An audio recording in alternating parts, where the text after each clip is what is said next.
Fire, you are encouraged to have the Genesis, and that's spelled with a Y, app to find out about any evacuation notices. If you've been following the story of the dog attack that happened at Central Park in Cal City back on June 18th, where the 12-year-old boy who jumped in a pond to get away from the vicious dogs died, the Kern County Coroner's Office now confirms that the boy died from drowning and the manner of death was accidental. You're just now hearing that because the findings from the coroner's report have been made public. 68-year-old Kenneth Dobbins is under arrest in that incident. I'm Chris Davis in the KERN newsroom with news every half hour and when it breaks on Talk 96.1 and AM 1230 KERN. To rest well, in a month from now, this Hollywood big shot's gonna give you what you want. Too late. They start shooting in a week. I'm gonna make him an offer he can't refuse. The Ralph Bailey Show. News Talk 96.1 and AM 1230 KERN. And I've seen the promised land. I may not get there with you, but I want you to know tonight that we as a people will get to the promised land. Call in or text to 661-842-KERN. That's 661-842-5376. Listen live at KERNradio.com. Now, the host you've been waiting all day for. Live from the KERN studio, here's Ralph Bailey. Hi, everybody, and a very pleasant good afternoon to you, wherever you may be, however you may be listening, or however you may be viewing for those streaming on YouTube.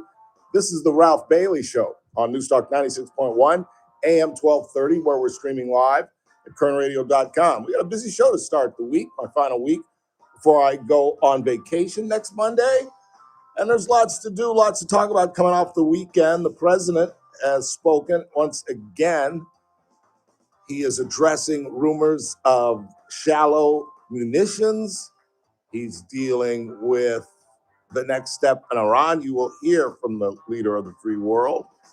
Coming at the bottom of the hour, the Open Door Network has a back-to-school program that they are putting forward all the way up until next Monday. We're going to talk with Natalie Agee at the bottom of the hour. And there's some Senate races we'll take a look at. The supervisors tomorrow, the Board of Supervisors here will finally get a look at our $411,000 Child Protective Service report, which, according to community members, is filled with systematic issues, staffing problems, etc., which, in my opinion, led to the death of 8-year-old Genesis Mata, a case in which mandated reporters and teachers contacted Child Protective Services some 20 times. Not once, not twice, not 5 times, not 7 times, but 20 times. And as I've said, as we've talked about this, if they were contacted 20 times about Genesis Mata, what about the other children that were contacted only 3 times? Only 5 times, and they gave up? What about those cases? Well, it's all going to come out. There's an LA law firm that's suing DHS and Child Protective Services in the name of the Mata family. So it's all going to come out in the end. It's going to be fascinating to see how the supervisors pore over this report and what their comments are, given the fact that this lawsuit is coming and everything's going to come out in the wash. I like almost every member of the board. Be careful, my friends. And if you know a Board of Supervisor member, you should tell him, be careful. Be careful what you say tomorrow, because it's all going to come out in this lawsuit, I should say. And then the ladies from Dress for Success are going to join us in the 5 o'clock hour, and we'll talk a little sports. I thought we had some good news to talk about, but we find out late this morning that Eric Bieniemy, who is a kid that I literally covered his all-star game. I forget when he went to high school in Southern California, but I covered his all-star game, and I took Ed Skelly with me. And Bieniemy was such a force and such a superstar that, you know how you have friends and you have like catchphrases that you guys use through like a childhood experience? Mm-hmm. You know what I'm talking about? Yeah, inside jokes. And you just kind of say the name and it'll remind you. We would always go, Skelly and I would go, Bieniemy, Bieniemy, Bieniemy, because that's what the address announcer was doing all night long. Like all night long. Like every time they gave him the ball, Bieniemy, touchdown, Bieniemy. And as most of you know, or football fans know, he went on to become a coach. He was a longtime offensive coordinator for the Kansas City Chiefs. A lot of folks said that he was passed over by a lot of teams because he's an African American, or for whatever the reason was. They couldn't understand how a guy that could engineer that offense could not get a job as a head coach. And he bounced around a couple of teams, and now he's back with Andy. Andy, who's the Kansas City Chiefs head coach, Chris? Who's the head coach of the Kansas City Chiefs? Andy Reid. Andy Reid. Let's kind of pay attention. We got a radio show going on. Started already. So he's back under his auspices, which is great. Restart his career. And then we find news that his son, Eric Bieniemy's son, shot his mother, Eric Bieniemy's former wife. And so he's now dealing with that. We'll hear from Andy Reid. He had some comments on it. You know, how do you start a season with, your family in chaos, and you're the offensive coordinator, you're the offensive mind for a team trying to win the Super Bowl?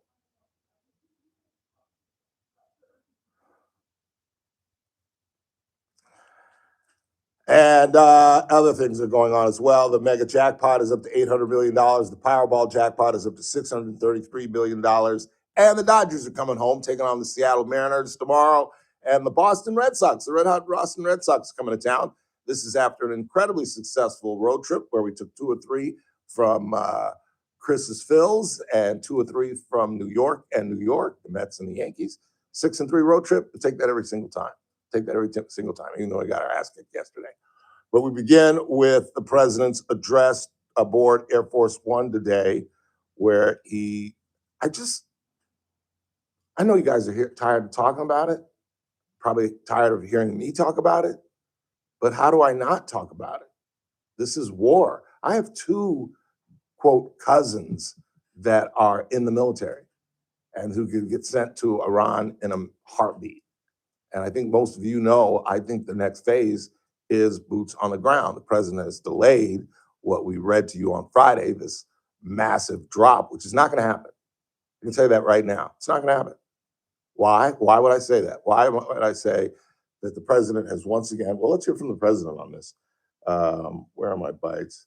Let's go with number 1. Here is the president. This was aboard Air Force One earlier this morning. Their whole shoreline's wiped out. The strait is in very good shape. And we're talking right now. They wanted to talk.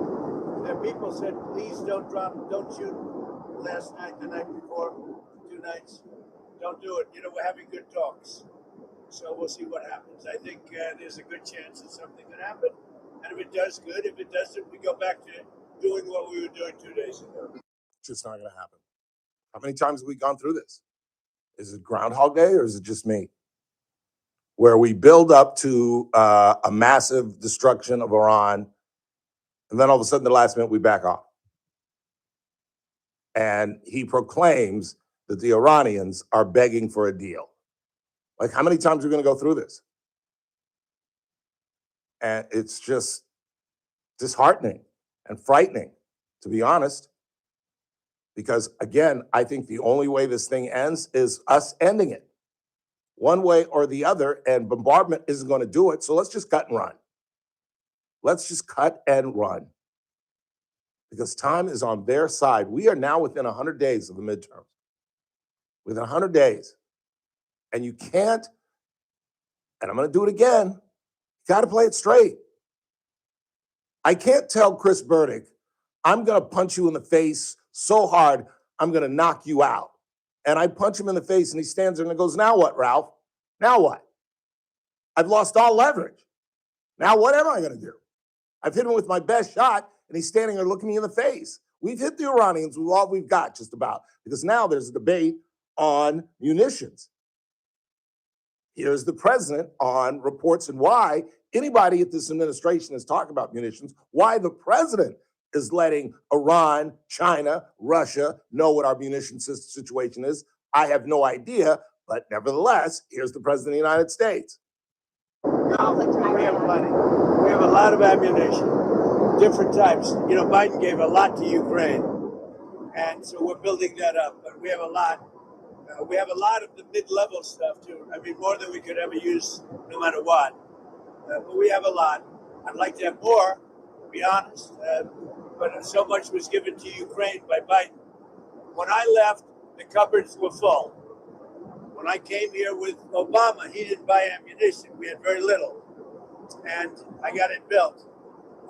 Now, as soon as I left, they gave a lot of it to Ukraine. I mean numbers that nobody's ever seen before. It always gets back to Biden and Obama, doesn't it? Somehow, some way, it always gets back to past presidents. And it's just the type of leadership we've just never seen before. Never seen before. Telling people what we're going to do, discussing war strategies with the media, claiming that everything that's gone wrong was because of the prior administrations, despite the fact that he was just in the White House 2016 to 2020. I just don't understand. I really don't. Let's go ahead and take a break. When we come back, you'll hear from the president now, this on the SAVE Act. And I'll tell you about my incredible Sunday. Incredible Sunday? Remarkable. Okay. Why do you say that with a scowl on your face? Because it was horrendous. Ah. Remarkable doesn't necessarily mean good. True. It was remarkably bad. The Odyssey was involved. Oh, Lord. Groceries were involved. Oh, Lord. It was just a crappy Sunday. Just everything I did Sunday. Set my alarm for 6:30, not 5:30. They tee off at 6:30. I'm supposed to be up at 5:30. So I didn't play golf. That was just the start of it. I'll share that with you when I come back. And then at the bottom of the hour, we're going to talk with Natalie Agee from the Open Door Network and Dress for Success. Ladies from Dress for Success are going to be here on the 5 o'clock hour. Young Heidi is going to join us. All that's coming up. It's the Ralph Bailey Show. Just getting started, kicking off the week right here on News Talk 96.1 AM 1230, where we're streaming live at kernradio.com. Kern Radio, News Talk 96.1 and AM 1230, KERN. First Look with Scott Cox, morning 6 to 9 a.m. On the Tuesday edition of the First Look program, we will talk water. And I'm telling you, between the Golden Mussels and the Colorado River drying up, and we'll talk water issues with the best of the business. That'd be Lois Henry, sjvwater.org. We'll back that up with news, traffic, and weather. It's all happening 6 to 9 a.m. right here at News Talk 96.1 and AM 1230 KERN. News Talk 96.1 and AM 1230 KERN. If you're a local businessman and you take your IT seriously, there are two things that you absolutely need to do. One, you need to listen to the Ralph Bailey Show on Wednesdays at 3:30 when Jennifer and Ryan Van Alstyne, owner-operators of Adaptive Networks, come in, basically talking to business folks on what you should be looking for, what should be alarm bells when people are coming back and fixing the same thing over and over again. And the next thing you need to do is pick up the phone and call the Van Alstynes at Adaptive Networks at 241-0638. 241-0638. As I have talked about so often, we have teamed up for almost a year with American General Media and Adaptive Networks because as a radio station, we absolutely depend on our IT. So we had to go to a team that was reliable, competent, and has the best customer service in Kern County. If you're a serious business person, call the folks at Adaptive Networks at 241-0638 or hit them online at adaptive-net.com. Carpet Outlet Plus. Every day is sale day. No one can beat us, no one can touch us. You won't find better prices. Shop and compare, we don't care. Take a look our way and come into Carpet Outlet Plus. Every day is sale day. Carpet Outlet Plus is celebrating 30 years in business by offering you no interest financing for 12 months. Head over to carpetoutletplus.com to apply now. You can get new waterproof flooring and comfy carpet in the bedrooms, all from one trusted place. Over 70,000 customers can't be wrong. It's probably been time to change your floors for a while, so call, click, or stop by today. Carpet Outlet Plus, 3.5 blocks west of 99 on Rosedale Highway. Carpet Outlet Plus. Every day is sale day. Someone had a birthday. Yep, 50. Can't believe it. 50 years of wisdom. Great segue. We have a health reminder from the CDC. Pneumococcal vaccination is recommended for adults 50 or older. Says here, we're over 6 times more likely to be hospitalized with pneumococcal pneumonia than adults under 50. I don't love those odds. Same. Look what I found. Pfizer's Prevnar 20 is proven to help protect adults against pneumococcal pneumonia and invasive pneumococcal disease in just 1 dose, and millions have already gotten it. Continued approval may depend on a supportive study. Don't get Prevnar 20 if you have a severe allergy to its ingredients. A weakened immune system may lower your response. Common side effects include injection site pain and swelling, fatigue, headache, muscle, and joint pain. For full prescribing information, please call 1-855-213-2138. Visit Prevnar20.com or talk to your doctor or pharmacist. I'm on Prevnar20.com now, scheduling my appointment. Good idea. And happy 50th. Hey, it's JR Flores. Catch my show, The JR Show, starting at 1 p.m. Now back to the Ralph Bailey Show on News Talk 96.1 and AM 1230 KERN. I'm high on believing.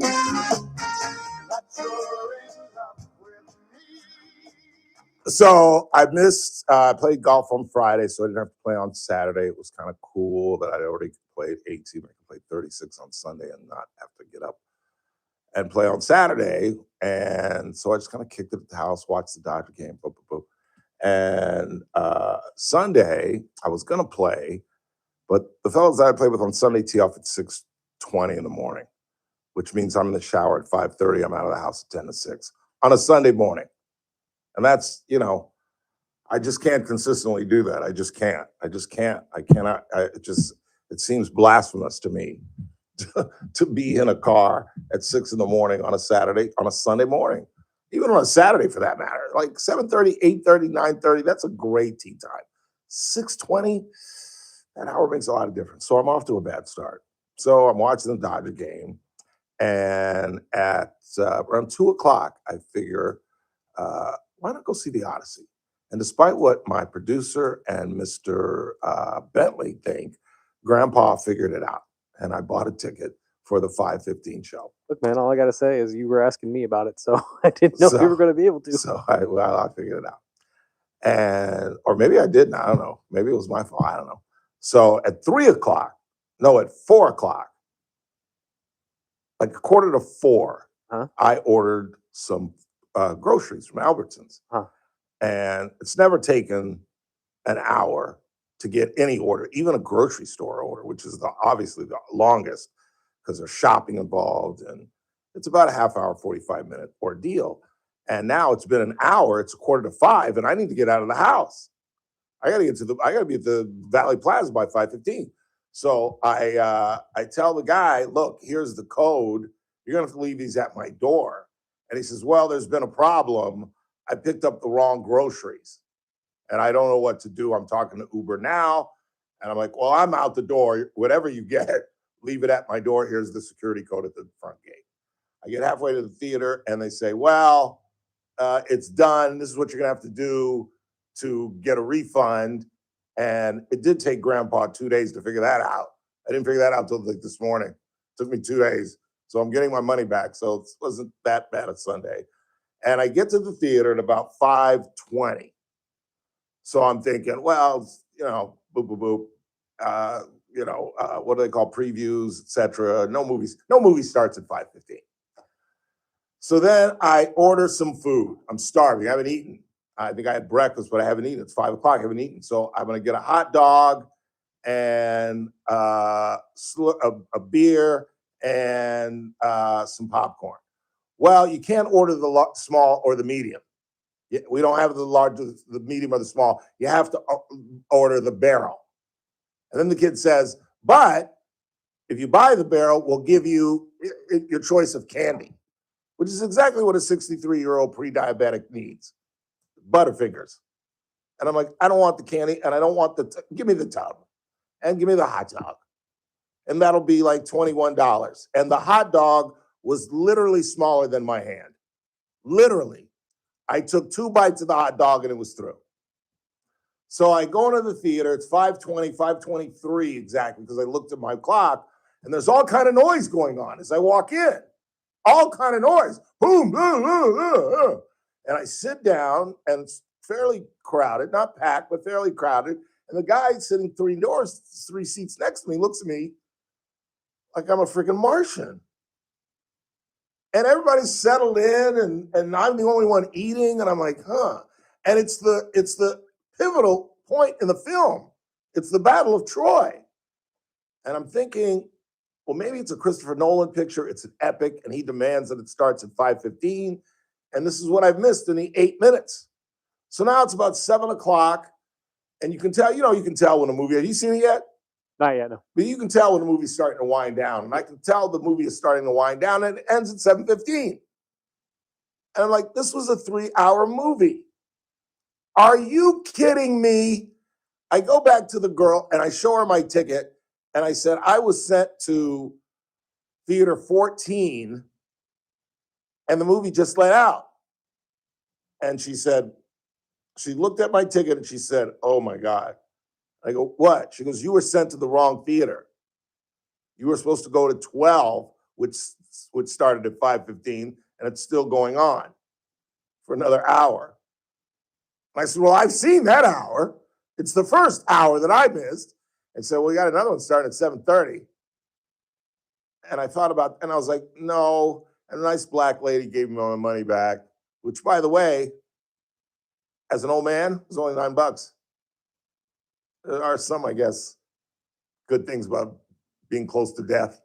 And I don't know. It's just, I don't know why I'm even sharing this with you. It's just a crappy. So now I'm driving home, and I'm like, okay, so I technically have not even seen the film. I spent my whole day doing this. There are 3 eggs and a bottle of mayonnaise in my damn refrigerator. And I'm not a happy black man right now. I just didn't play golf. Don't have any groceries. And I've seen the movie, but I haven't seen the movie, and I got to go back and see the movie again. Because then I went in and I told Randy this story. He goes, oh, yeah, you missed the whole, oh, if that's where you walked in, you missed a lot. Oh, of course. He could have said, well, you didn't miss that much. No, I'm shocked you even understand the film. You missed everything. I won't tell you because you're going back. Meantime, the president is still pushing the SAVE Act. He is still believing that there is an opportunity that they can get voter ID, which is absolutely 80-20. But there are portions of the bill that they just can't get through. Here's a final from the leader of the free world. He's got to get his job done. It's fun. I have a good relationship with John Thune. He's just got to get his job done. You got to get the Save America Act passed. Or better than that would be the filibuster. If you terminate the filibuster, everything happens. If you don't terminate the filibuster, only bad things will happen. I tend to agree with him because you all know my theory. They're going to end the filibuster, the Democrats, when they win the House and the Senate. And from everything I can see, although there is a large hiccup, and it's that DSL, I sent you that audio. I didn't write it down on the rundown, but I sent you that DSL audio, didn't I? DSL? Yeah, it's an interview from Fox. Yes. Yeah. You wait till you hear their agenda. I mean, it's crazier than I thought it was. And they're running on this. There's a Michigan candidate that's running for the Senate on this thing. This DSL thing could backfire. Remember, I said they're going to have their time because it's everything free, and young college students are going to glom onto this. But some of their demands and some of their beliefs are so redonkulously crazy that this is going to split the Democratic Party, because the Democratic Party is going to have to take a stand against them. And that's like conservative Republicans at the beginning of the Freedom Caucus, or what was it called back in the day? Not the Freedom Caucus. It was called I forget, the right-wing conservative part of the party that rose up and kind of outshined the rest of the party. That's what's happening.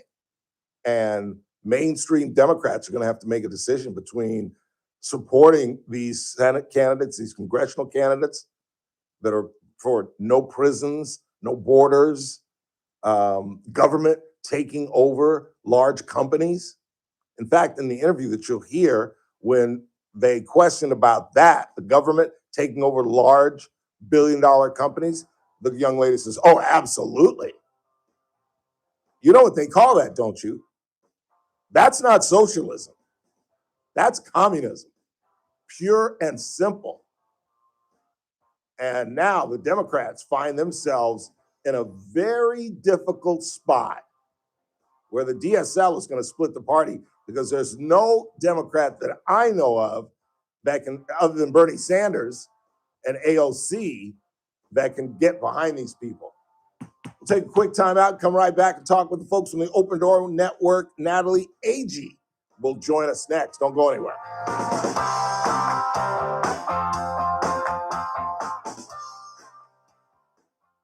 I'm Keith Peters in Washington. A federal judge has dismissed a lawsuit challenging the legitimacy of President Trump's Religious Liberty Commission. The lawsuit filed by an interfaith group argued that the commission's overwhelmingly conservative Christian makeup lacked the legally required balance of viewpoints. On Monday, U.S. District Judge John P. Cronin ruled that while federal law requires advisory commissions to have a balance of viewpoints, it doesn't specify how this should be done. Police now say there were at least 3 suspects involved in a food festival shooting near Seattle's Space Needle over the weekend, and that one of them was among those killed in the violence. On Wall Street, the Dow up by 262 points, but the Nasdaq dropped 43. The S&P 500 up by 1. More details at srnnews.com. You've probably heard all those ads for life insurance, just a few dollars a day. Kern Radio, News Talk 96.1 and AM 1230, KERN. Headlines from the KERN Newsroom. I'm Chris Davis. A possible solution for the golden mussel invasion in Kern County and all of California may be being worked out in Arvin, reports ABC 23, with a company called CPRO Scientific working with the Arvin Edison Water Storage District on a possible copper-based solution that may slow down the mussels as they clog pipes and pumps. Some people on South Granite Road in the mountains north of Bakersfield were and are dealing with smoke from a fire that started Wednesday afternoon and had some evacuation warnings in place. That fire is being called the South Fire, according to Kern Fire, and they say it had burned about 70 acres and some structures were in danger. No one has been reported hurt in that fire. I'm Chris Davis in the KERN Newsroom with news every half hour and when it breaks on News Talk 96.1 and AM 1230, KERN. Attention, Medicare beneficiaries in Kern County. Are you looking for a doctor who truly listens, someone who cares about your health and respects your time with minimal wait times and prompt referral authorizations? Well, it may be time to learn about QualCare IPA. QualCare IPA partners with most Medicare Advantage health plans, giving you access to a large, community-based network of outstanding physicians and quality hospitals right here in Kern County.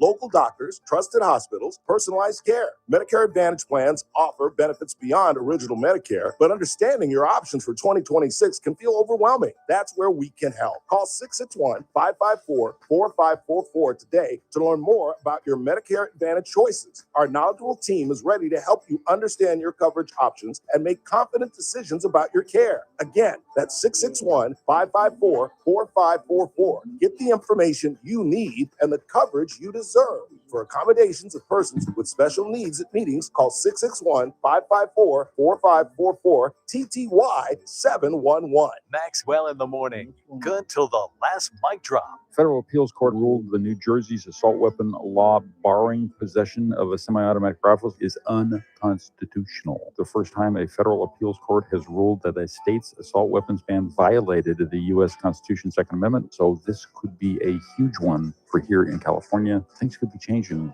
for us gun owners. Weekdays 9 to noon, News Talk 96.1 and AM 1230, KERN. Hey folks, Scott Cox here, host of the First Look with Scott Cox radio program. You are listening to the Ralph Bailey Show right here on News Talk 96.1 and AM 1230, KERN.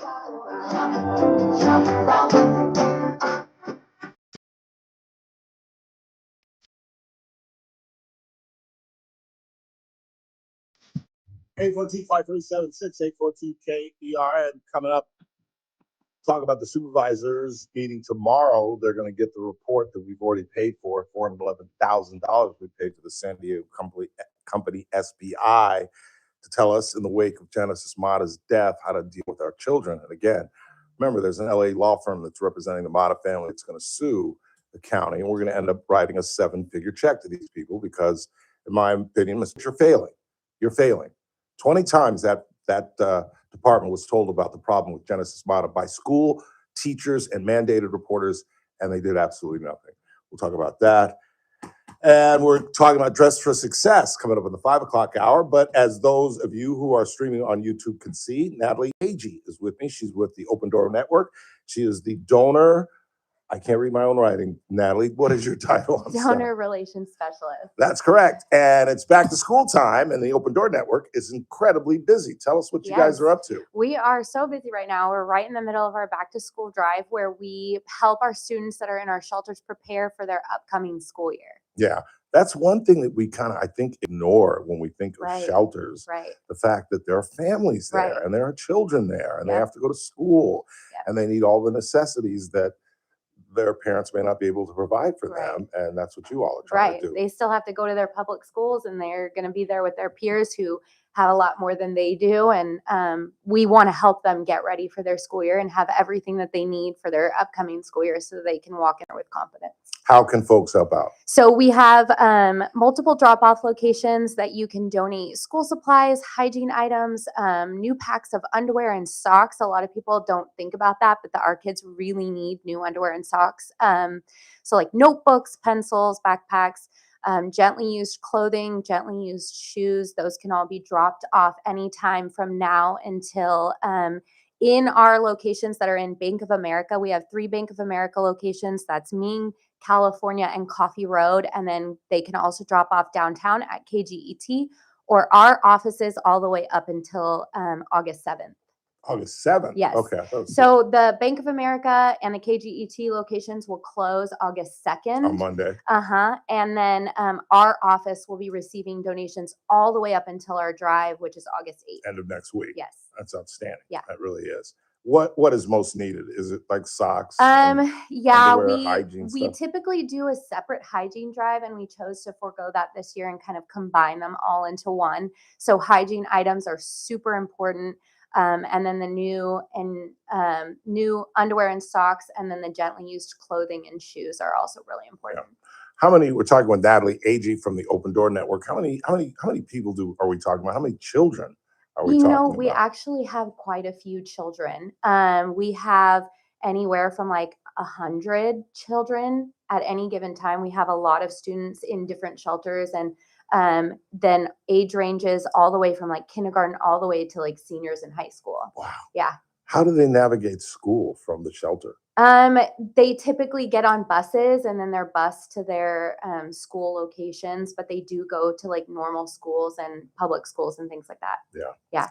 I probably should have started with this, but for the folks that may be new to our community or just not engaged, explain exactly what the Open Door Network is all about. The Open Door Network does a lot, but we have a homeless shelter for families and women and children and families that want to stay together but are experiencing homelessness. But then we also help victims of domestic violence and sexual assault and human trafficking. So we kind of do a lot. But we are committed to helping those who are the most vulnerable in our community. Yeah. And who are they? Have you? The most vulnerable? I mean, obviously, women and children are like a huge number of our population in our shelters. But then also like those experiencing trauma. Like, it's sad to say, but trauma is just running rampant. And we have a lot of those people in our shelters. Yeah. How long have you been with the Open Door Network? This is coming up on my 2nd year with Open Door Network, but my 1st year really doing this side of it. Yeah. And this is probably an unfair question to ask you because you're on the donor side, but are we making any progress as far as you see? I like to think so. Yeah. I'm super excited about our shelter that's being built. We're kind of like in a holding pattern where we're kind of coming up to the end of our time in our current shelter, and we're just awaiting that next step and next chapter where we'll be able to house even more people. So I'd like to think we're making progress. Yeah. Well, that's good. Yeah. Get the drop-off locations out there one more time before I let you go. So we have the California Avenue Bank of America, the Ming Avenue by the Marketplace Bank of America, and then the Coffee Road Bank of America, downtown KGET, and our office, which is 1921 19th Street. And tell them what you need. We need school supplies, notebooks, pens, paper, all of that, backpacks, and then gently used clothing and shoes, new packs of socks and underwear, and any hygiene items, deodorant, body wash, toothpaste, toothbrush, anything like that. No use socks, no use underwear. Yes. Let's stay away from that. Natalie, thanks for coming in. Yes. Thanks for all you do for the Absolutely. Open Door Network. Say hello to Lauren, all the folks over there. Yes, I will. Quick time out. Still lots to do. Coming up in the fight, we're going to talk about Dress for Success. It's a clothing show this afternoon. Trying to help some folks get up on their feet. That's what it's all about. And again, the SPI has come down with their recommendations for Child Protective Services. We'll talk about that. The supervisors will get their findings tomorrow. And again, there is a lawsuit pending, so it'll be interesting to see how they react to that. And our associate producer, Lisa, our traffic staff, has turned me on to a grisly murder case that got underway today. A mother is accused of strangling all three of her children, the youngest being 8 months old. You know, some audio from that trial. All that's coming up. It's the Ralph Bailey Show on Newstalk 96.1 AM 1230. We're streaming live at KernRadio.com. Kern Radio, News Talk 96.1 and AM 1230, KERN. First Look with Scott Cox, morning 6 to 9 a.m. On the Tuesday edition of the First Look program, we will talk water. And I'm telling you, between the golden mussels and the Colorado River drying up, and we'll talk water issues with the best of the business. That'd be Lois Henry, sjvwater.org. We'll back that up with news, traffic, and weather. It's all happening 6 to 9 a.m. right here at News Talk 96.1 and AM 1230, KERN. News Talk 96.1 and AM 1230, KERN. You know, it must be nice to be able to retire like Serena Williams and then say, I'm unretired. But for most of us, that's not the case. When we hang it up, that's about it. That's why you've got to be prepared for the late fourth quarter in your lives. And that's why I always stress that the smartest financial move I have ever made happened about 10 years ago when I became a client at Messmaker and Petrie Wealth Advisors. And the other thing I always remind you about, I've turned on colleagues here at American General Media to Daniel, and they could not be happier about what Daniel has done for them financially. Call Daniel Petrie at 395-9400, 395-9400, or just tune in on Thursdays. He appears here every Thursday at 4:30, and his office is located right on the corner of 21st and Oak. Daniel Petrie and the folks at Messmaker and Petrie Wealth Advisors. This broadcast is for informational purposes only and does not constitute investment advice or a solicitation for advisory services by Daniel Petrie or MPWA Incorporated, DBA, Messmaker, and Petrie Wealth Advisors. The program host is a client and receives compensation and other financial benefits in connection with this advertisement, creating a conflict of interest. Experiences discussed may not be representative of other clients. Meet Paul Sheldon's client, Dr. Roland Rodriguez. Hello, this is Bakersfield General Surgeon Dr. Roland Rodriguez, client and friend of Mr. Paul Sheldon. It is my great pleasure and privilege to relate to all of you my absolute exemplary experience with Team Paul Sheldon. I have also referred a number of my colleagues to Paul Sheldon's office, only to receive the most stellar feedback from my doctor friends regarding the office's expert navigation through the complex maze that is Medicare. And even though Paul Sheldon himself is now facing some temporary health challenges, his longstanding and most experienced and expertly trained team of ladies, Christine,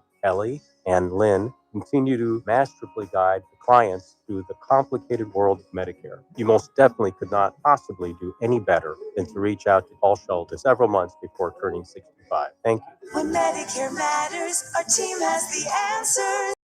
Team Paul Sheldon. 398-2298. It's game day. Are your moderate to severe Crohn's disease or ulcerative colitis symptoms keeping you from the action? Skyrizi, risankizumab Riza, could help you get back to the game. Skyrizi is proven to help people feel significant symptom relief, achieve remission, and visibly improve damage of the intestinal lining. Skyrizi is a prescription injection medicine for adults. Don't use if allergic to Skyrizi.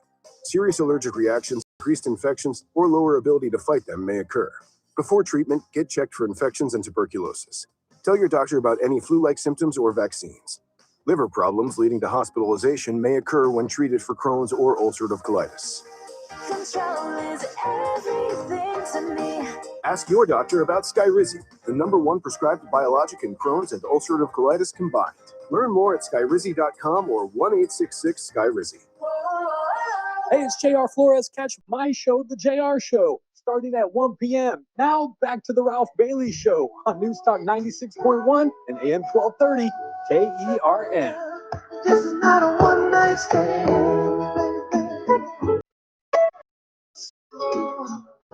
Let the music take your mind. Just release and you will find you're gonna fly away when you're going my way. I love it when we're cruising together. Music is made for love. Cruising is made for love. I love it when we're cruising together. 842-537-6842 KERN. Anything on the board? Yeah, I got a couple. What do you got? The Republican split was the Tea Party. In thank your you. opinion, Thank if you. Gavin Newsom was president, his would be due? Don't say that out loud. Gavin Newsom for president. Gives me the willies. So far, AOC is the leading Democratic candidate, followed by Pete Buttigieg, whose greatest claim to fame was the mayor of South Bend. I don't know if you've ever been to Notre Dame. Not that I've been, but it's tiny, tiny, tiny. And I guess Secretary of Transportation, but right. But I really don't understand that. Read that one more time. They were just saying it was the Tea Party. That was the split of the Republican That's Party. the term I was looking for. Yes. But And then that's the weird thing about this, but it says, in your opinion, if Gavin Newsom becomes president, he'd be due. He'd be due. I know they just say he be due. He be due. I'm sure they mean like, he'd be due for something like this, but I don't know exactly what they mean by that.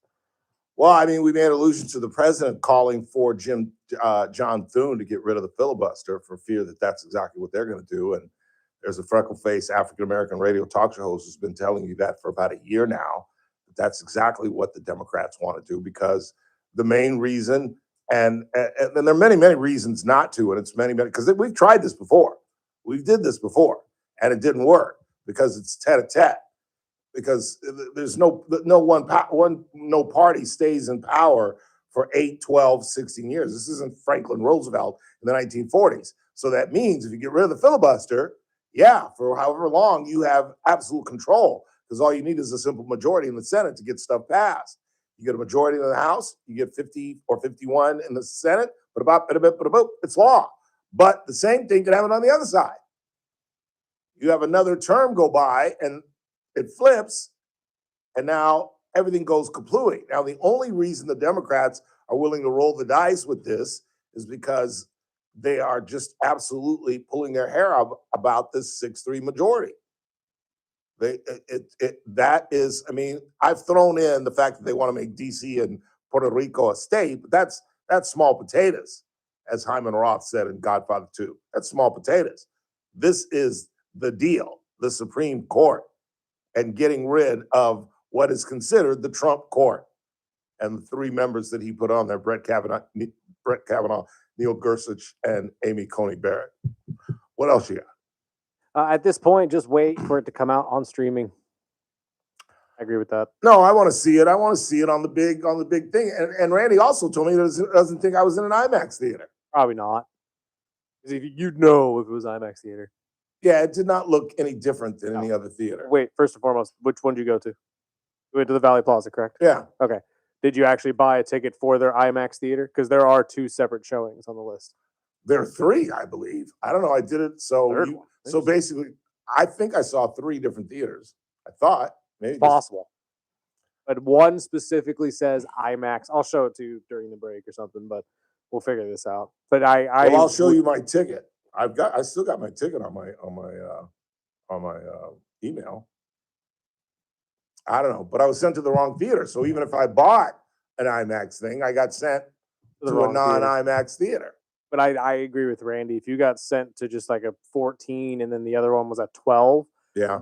I don't think you got sent to the right theater regardless, because the IMAX theater, they would know. They'd be like, oh no, you're in the IMAX theater, which is right next to the concessions. Like it's right there to the left. No, mine was back right. Yeah, see, you got sent to a regular theater. Just a horrendous Sunday afternoon. Thought it was going to be wonderful. And did you know that the mall closes at 6? Yes. On Sundays? Yes. Like what? 6 o'clock? Like what is that? Is that because of the? Oh, by the way, did you? I almost went to jail a couple times. Oh Lord. I almost went to jail twice. This one. Hoodlums. Well, I'm walking. I don't know where I'm coming from. I don't know what day it was, whether it was Saturday or Sunday. I think it was yesterday. And I'm coming home. Where am I coming from? Oh, it was Friday. It was Friday. I was coming from getting my hair cut. Huh? And I'm walking from downtown. Huh. And I'm walking down 22nd Street. And I don't know why I'm in the middle of the street. Although I was crossing the street. That's what it was. I was crossing the street. And here come what has been a news story, these hoodlums on bicycles, right? A gang, and I'm crossing the street. I'm about a quarter away across the street, and here they come. And you know me, hard-headed Ralph, I ain't moving. These kids see me. I'm not moving. I'm not going to stand beside and let some teenagers have their way down the street as I'm crossing the street. So they start popping wheelies, and the one kid is coming right at me. And I'm like, okay. I got my forearm shiv ready. And I'm like, just go left-handed, Ralph. Don't give him the right, just give him the left. But I swear to you, Chris, if he had gotten any closer, I was going to forearm shiv him off his bike. And he came, and I'm like, got my stance. I'm like, come on. And he veers off right at the end. Yeah, that's what they do. And they all started laughing. I was like, yeah, okay. You were about 1.5 seconds of getting knocked off that freaking bike and me spending the night in jail. Okay, that was the first almost went to jail confrontation. Then I'm walking from the Reading Cinemas to Red Robin. Huh? And I get stopped by the cops. And they're like, be still, sir. And I'm like, what? And I must have reached in my pocket. Get your hand out of my pocket. And I'm like, you got to be kidding me. And they're like, you match the description of a man who's been opening car doors. And you know what I said? Don't you know who I am? No, I'm kidding. I'm kidding. And I said, well, can I reach in my pocket and give you my identification? It's in my left pocket. I'm reaching with my left hand into my left pocket. In fact, why don't you get my identification? And he said, relax, sir. Just show me your wallet. And I was just like, oh. And I showed, but 2 confrontations that damn near landed me in the Uzgal. Cops stopping you is wild. Crazy. Although I was dressed like a bum.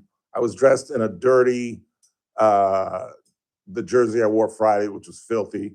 I had Slurpee juice all over me and mustard on this side. And I had a dirty pair of shorts on and those ugly ass sandals that I'll never wear anywhere else other than to a movie where I'm not going to be seen. Be single, ladies. Yeah. I was looking like a bum, but and you know what I told him? He said, he said something about being homeless. And I said, I have a fresh haircut. Have you ever heard of a homeless person getting a fresh haircut? That's actually that's very true. And I'm just like, context clues. Yeah, you would think.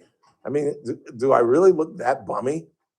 Said that I was opening car doors. They had a description of a black man opening car doors. And I said, and then I was like, just shut up. I was like, so he was described as a light-skinned, freckle-faced black man? And I just kind of just ignored me. And that's when I just said, just shut up. Just shut up. Shut up. Keep stepping. What else you got? At $9, even senior price, that was not IMAX. No? How do you all know it was an IMAX?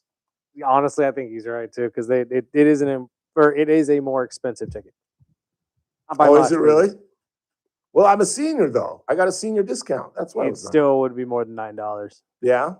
Yeah, because I don't know if a senior discount for any other regular movie is $9. All right. So now I got to go see the whole damn thing again.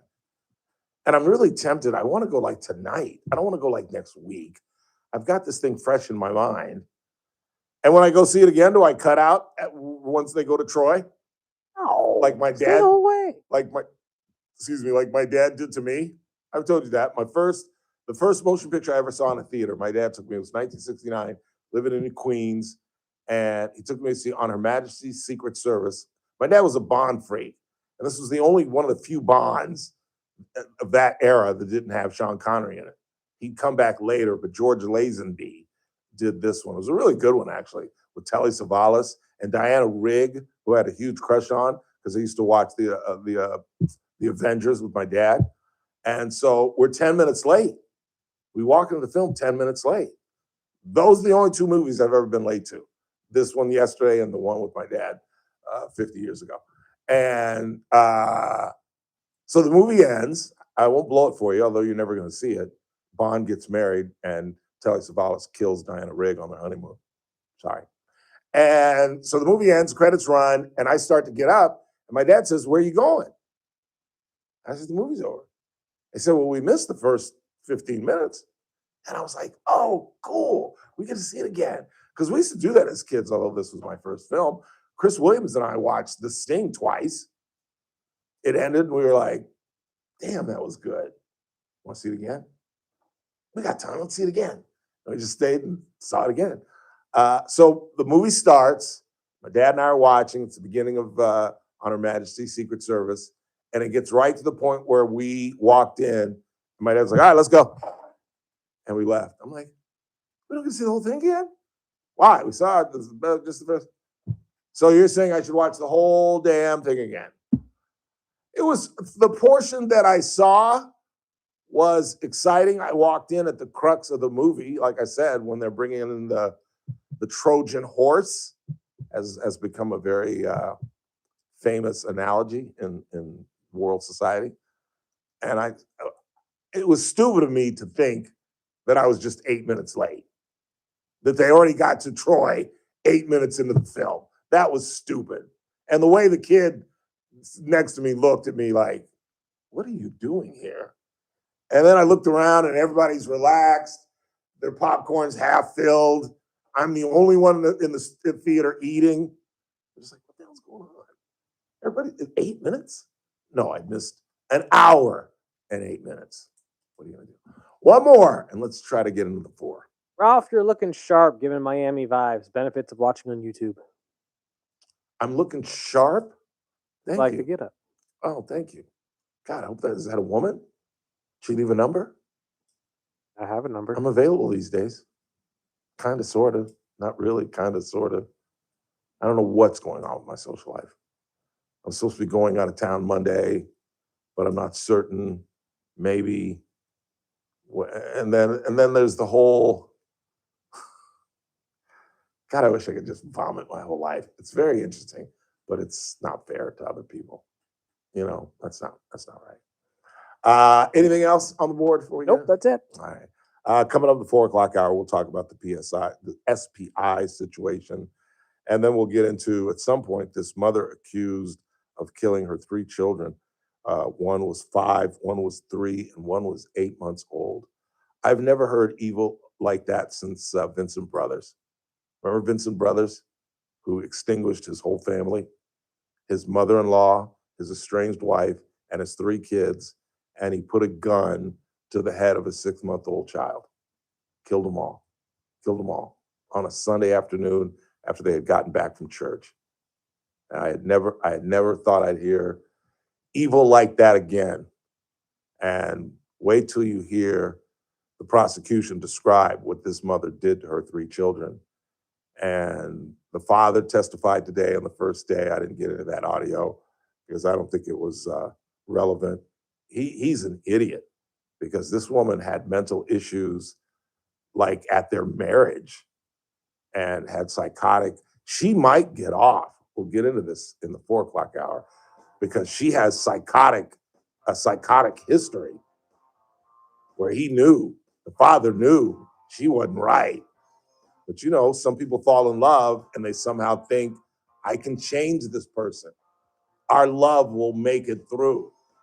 Not so much. Quick time out. We're headed into the 4. You're listening to the Ralph Bailey Show on Newstalk 96.1 and AM 1230, streaming live at kernradio.com.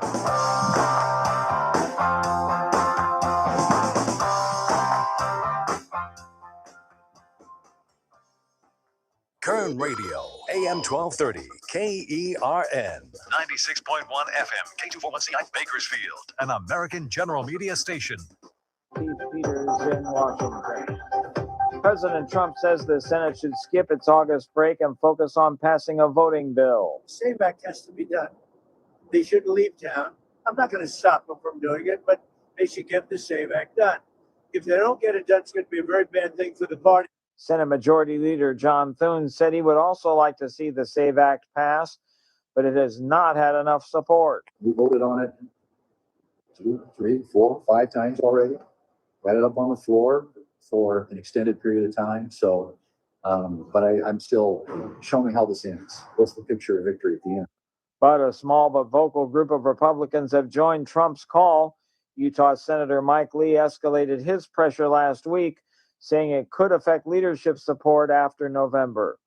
Shots have been fired at the U.S. consulate in Toronto, Canada. No reports of injury, but police found a single shell casing and damage to the building's facade. A high-speed chase followed, and the town's deputy police chief is vowing to bring those responsible to justice. The consulate was previously targeted in March, leading to arrests. Authorities are investigating possible links to gun-for-hire networks, which have also targeted synagogues and Jewish-owned bakeries in the city. I'm Lisa Dwyer. A federal judge tossed out a lawsuit Monday from an interfaith group that challenged the legitimacy of President Trump's Religious Liberty Commission, dismissing claims that its overwhelmingly conservative Christian makeup lacked a legally required balance of viewpoints. Judge John P. Cronin said that although a federal law requires that advisory commissions have a balance of viewpoints, it didn't specify how this should be done. On Wall Street, the Dow by 262 points. More at townhall.com. Well, it's official. My friends have all switched to Pure Talk because I told them they could save a bunch of money on a super reliable high-speed network with unlimited data. And because they're my friends, they trust me. As for the rest of you, well, Pure Talk understands that even though you might like me, you're not just going to take my word for it, nor should you. For that reason, and for a very limited time, Pure Talk is offering any of their plans for just $15 a month for the first 3 months, including their top-tier unlimited plan that normally sells for $65 a month. Think of it like a test drive, a super simple way to save $150 while you kick the tires on Pure Talk's blazing fast network, and a fine way to see for yourself why I switched from big wireless, along with a few 100,000 of my closest friends. Dial pound 250, say Mike Rowe, and be connected to Pure Talk's friendly U.S. customer service team. Again, dial pound 250, say Mike Rowe, and let the savings begin. Communist China is striving to become a major global player in... From the KERN Newsroom, your live and local news update. In the June 18th dog attack in Cal City, I'm Chris Davis. The findings from the Kern County Coroner's Office have been made public after an autopsy of the 12-year-old boy who died when he jumped in the pond to get away from vicious dogs police say were owned by 68-year-old Kenneth Dobbins. The coroner's office confirms the cause of death was drowning and the manner was accidental, which may be crucial in the case against Dobbins, who was arrested in the incident. An 8-year-old girl was attacked by the dogs and survived.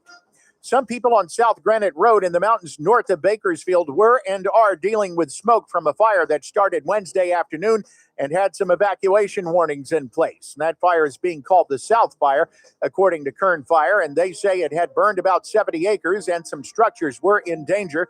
No people have been reported hurt in that fire.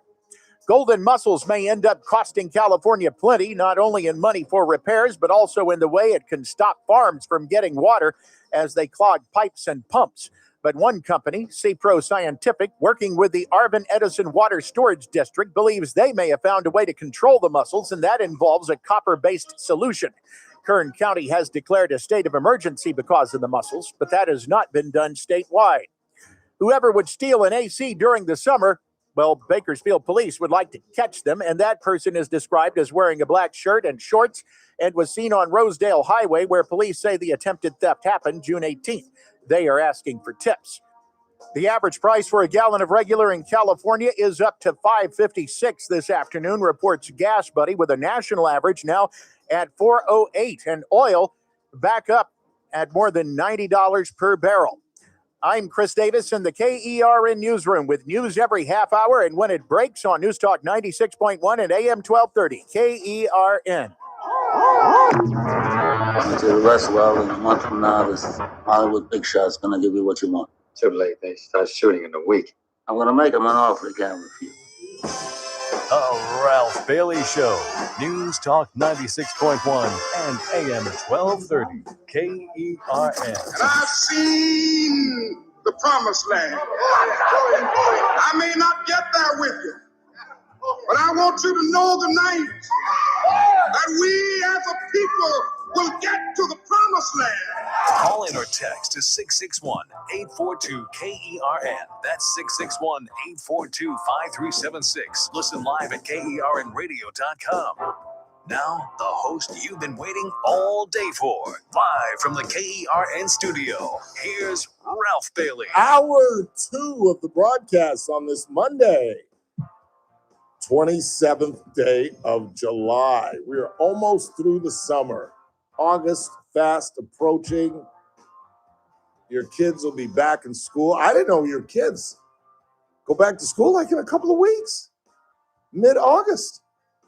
That's crazy. For an old man like me, we used to go back after Labor Day. That's crazy. And I guess the only reason that they go to school so early is because of all the days they missed during the school year. I mean, if you just, and I know teachers are like nurses. You're saints. You're undervalued. You're underpaid. So the last thing I need to be doing is bagging on teachers. I get it. But y'all do get a lot of time off. And I'm not talking about like the fact that you get like 3 months for Christmas and 3 months for Easter and 3 months for summer. Although not all of you get paid during the summer, I understand that, but it's there for you. And you can sprinkle out your check for 12 months. So it's not like you're not getting paid those 3 months when you're doing absolutely nothing, you know. But I'm just talking about those, like, what do they call them, Chris? Those special days where they just call off school. We need to talk to Randy because his wife's a teacher. Yeah, he'd be Yeah, better I'll off ask than I know, Randy. but I'll find out in the next break what they call them. But they're like just like special days where there's no school. It's crazy. I don't even think I got those when I was a kid. At a private school? You think we got like special days out? True. Please. True. Please. But it was great being in school, getting 2 weeks for Christmas, Easter, just a week off of the middle of Easter. And off to Hilton Head we go. Great. Loved it. Ran into a buddy of mine. It was an interesting conversation I'm going to share with you. I don't know why, because it's got nothing that you're interested in. But it just explains who I am, I guess. And he said, you know what, I listen to your show all the time. And one of my favorite parts is when you talk about your golf game. And I said, yeah, but that's exclusive because you play golf a lot. Not everybody plays golf. And he said something really brilliant. He said, no, your listeners get it. You know, you talk about being an athlete and you talk about how you loved being an athlete, even though it was on a small schools division. I was like, this dude listens to my show. And he said that, you know, you talk about how that was your great joy of life, was being an athlete. And at your age, I don't mean to offend you, I was like, well, choose your words carefully. He said, at your age, what else can you be competitive at? Because he was listening to the Friday show and I was all excited about watching Chris Zucchini play in a match, and I got to play as well, and I played fairly well. And just the fact that I've got my golf game close to being acceptable. I mean, I'm acceptable. I can play with just about anybody and not make an idiot of myself. But at some point in the day, I'm going to make an idiot out of myself. I'm just not doing it consistently like I used to. But at some point in the day, I'm going to do something really, really stupid, which was fun to play with. Again, why it was fun playing with Chris and Roy and Mike, because Roy, the guy that lost to Chris Zucchini Friday, it's a 10 handicap. And when it came down the stretch, his finger got a little tight. He knocked it off the golf course on 16. Like, knocked it off the golf course coming down the stretch with a one hole lead. That's sphincter. He's a 10 handicap. That's nerves. And it's just cool to see a guy with that kind of skill kind of tighten up a little bit and make shots that there's no way you can miss that shot right. With a 1-up lead with 3 to go. No, he was 2 up with 3 to go. And there's just no way. If you have to hit an iron, you just got to put it in the front. You can't knock it off the golf course. So that's why I talk so much about my golf game. He's absolutely right. What else at my age? I'm not going to play softball. That's ridiculous. I tried that in my late 30s, and it's just not rewarding. It's that big. If you can't get a base hit with a softball, there's something wrong with you. You know what I'm saying? And we were playing in a league. Oh, and I just saw the softball field we used to play at Martin Luther King Park. You couldn't play softball there now. It is just homelessness. And in fact, we had one game stopped because some guys were rolling a homeless guy and beating him up with a trash can out in past center field. And our general manager saw it going on, and everybody stopped. And our general manager then was like, "Let's go. We're done. We're getting out of here." It was crazy. But so I can't play softball. I'm not going to play, what is it? Paddleball, pickleball, pickleball. I'm not going to do it. It's like table tennis. You're not being athletic. Yeah, it's eye hand, but it's just no. So golf's all I got, and it's fun to be competitive, and it's just fun to be where I am now, where all this work that I put in without a lesson, which is stupid. If you're starting to play golf, take a lesson. But it's just fun to be competitive again. I'm just really proud of the fact that I just kind of taught myself, just watching my swing, filming my swing, changing it, and just working hard. I don't know.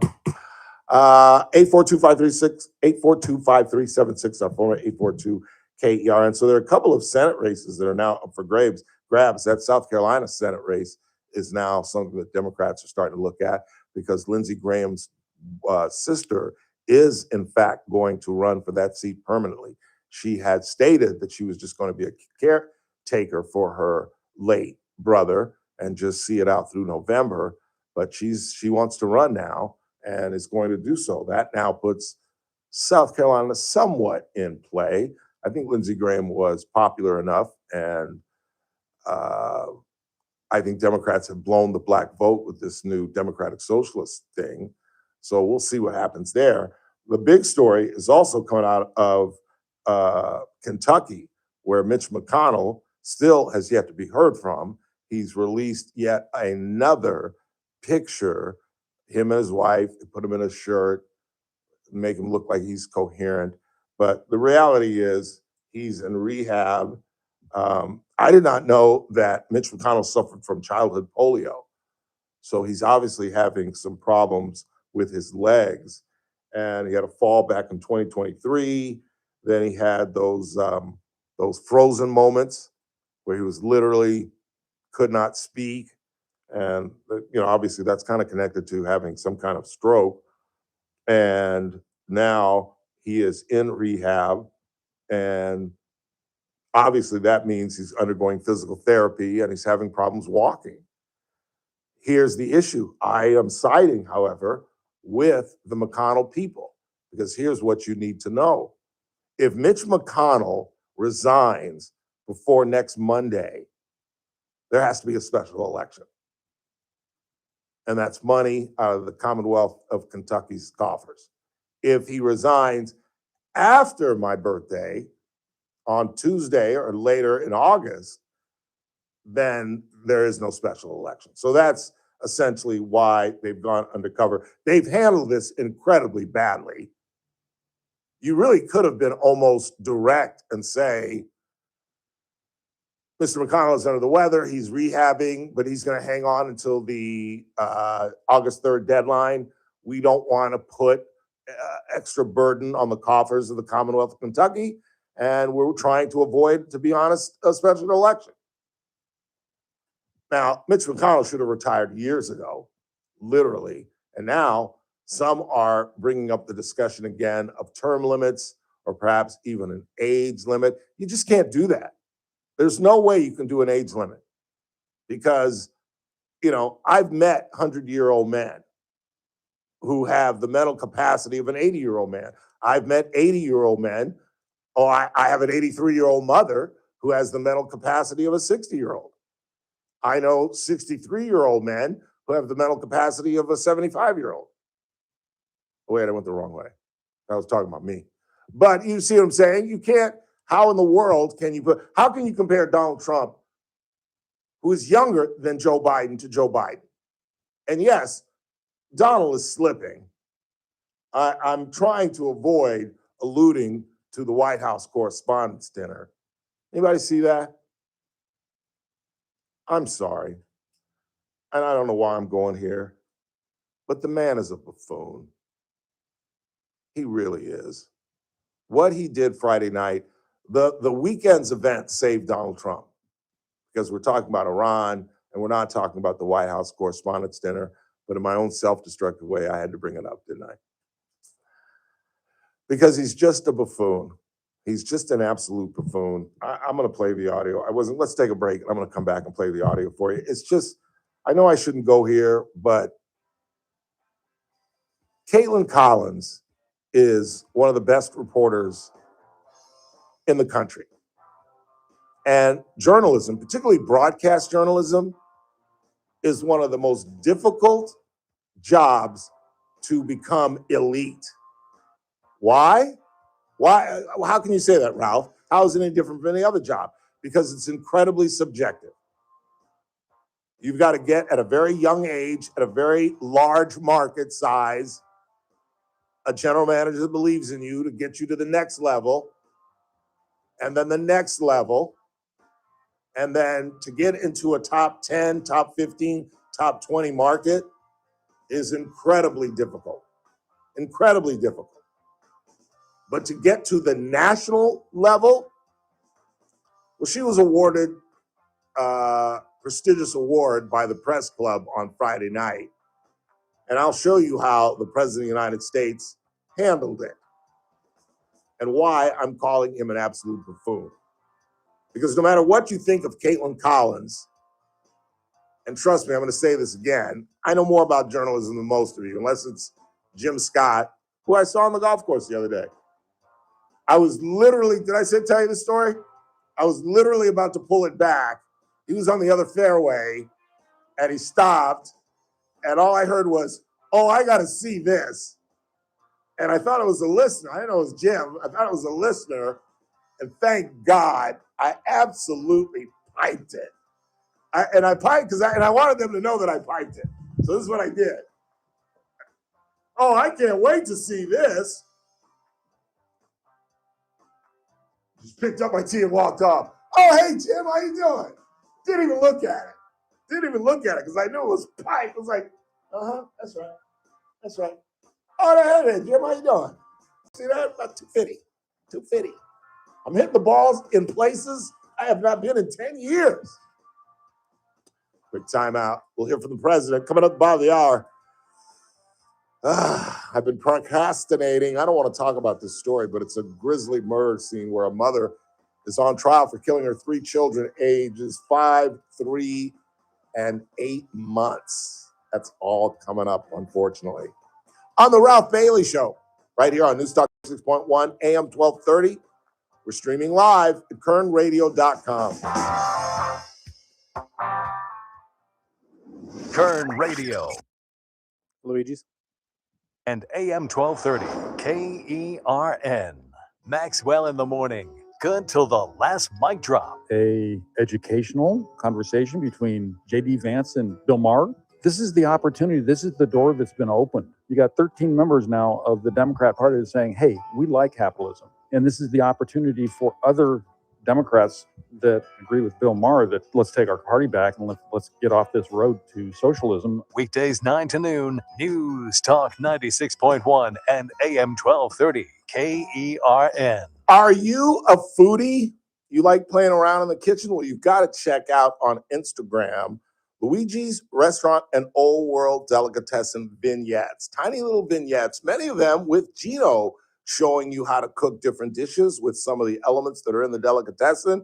And now he's got some of the other personnel doing it as well. They're incredibly well done, and they can break down some of the great stuff that they do right at Luigi's. And again, if you're a foodie, the delicatessen's got to be your first stop. I mean, they've got everything. I've got some of the Luigi stuff in my kitchen. I use it when I cook as well. And again, I've told you about the deli, the merchandise, the merch for kids coming up for birthdays or anniversaries or whatever. And then check out the patio. The misters are out there. It's a wonderful afternoon. Where would you rather be? But again, stop in the deli, say hello to Lynette, try one of her Italian wines. Where would you rather be than at Luigi's Restaurant and Old World Delicatessen, longtime sponsors of the Ralph Bailey Show. I'm John Busby with Team Busby Real Estate. And I'm Jonathan Busby with Team Busby Real Estate. We just wanted to talk with you about what we do as a team. We do a great job for our clients. Some of the things that we do is when we represent sellers, we don't just put the transaction together. We do our homework and we check their FICO score, source of funds, where the money's coming from, and the job stability. Because what we don't want is to get you into an escrow and the escrow falls out because we didn't do our homework. With any sort of real estate need that you have, we can accommodate, whether it's residential, commercial, land, or multi-units. We have experience in all and can help you to a successful close. The background that we have is I was a lender for 5 years. And so I learned quite a bit as far as how to keep a transaction together. We don't just put it together and hope that it closes escrow. Nothing's 100%, but we do stack it in your favor. With any needs or questions with real estate, give us a call at 661-410-7355 or visit our website at www.teambusby.com. When I hit my 50s, I felt like things were slowing down. This is Sandra's Metamucil story. I started taking Metamucil for digestion, but had no idea it would impact so much more. Not only did Metamucil help me feel more regular, but my heart health saw the benefits too. Metamucil, one simple routine, 4 health benefits. Digestive health starts here. Go to metamucil.com for more details. You're still glowing, flirting, grooving. You've still got it. But your immune system weakens as you age, making it harder to fight illnesses like pneumococcal pneumonia and RSV. Vaccines are a key part of any health routine and can help protect you from getting really sick. Ask your doctor or pharmacist which vaccines you need. See more at PfizerForAll.com. Sponsored by Pfizer.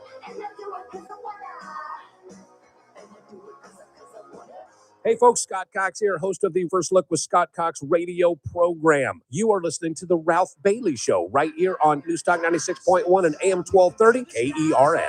Like a tiger, defying the laws of gravity. I'm a racing car, passing by like Lady Godiva. Say hi to folks in North Carolina, according to the chat room. What part of North Carolina are you in?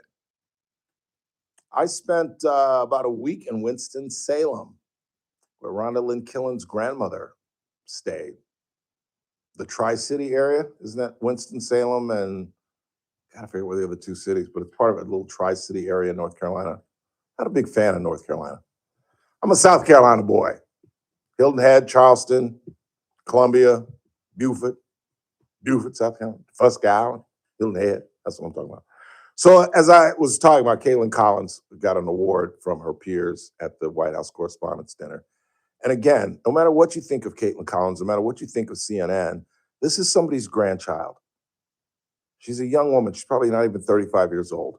And she's been able to distinguish herself at the top level of a very difficult career. Again, journalism is a tough, broadcast journalism especially is a tough thing to climb because you've got to move, You've got to be willing to move. You got to be willing to travel.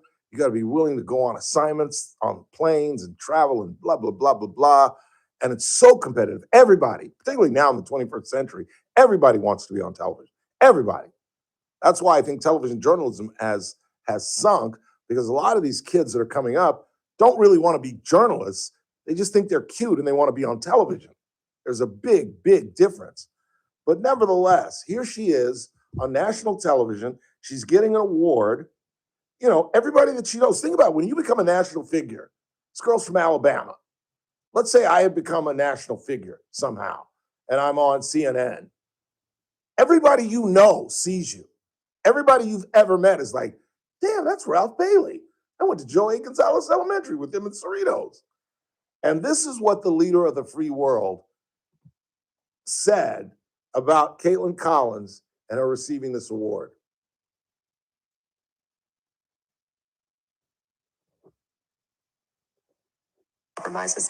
Hang on.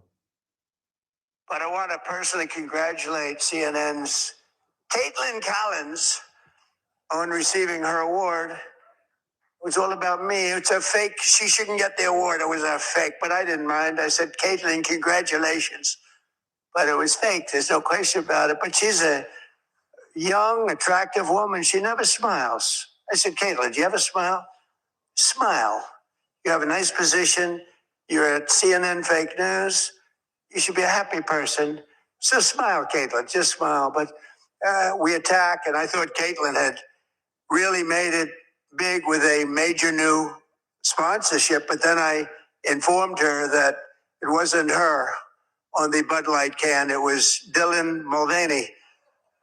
But I want to. So not only did he belittle her and say that, yeah, I congratulated her, but it was fake and she's with fake news, but he compared her to the transgender woman on the Bud commercials that drove everybody crazy.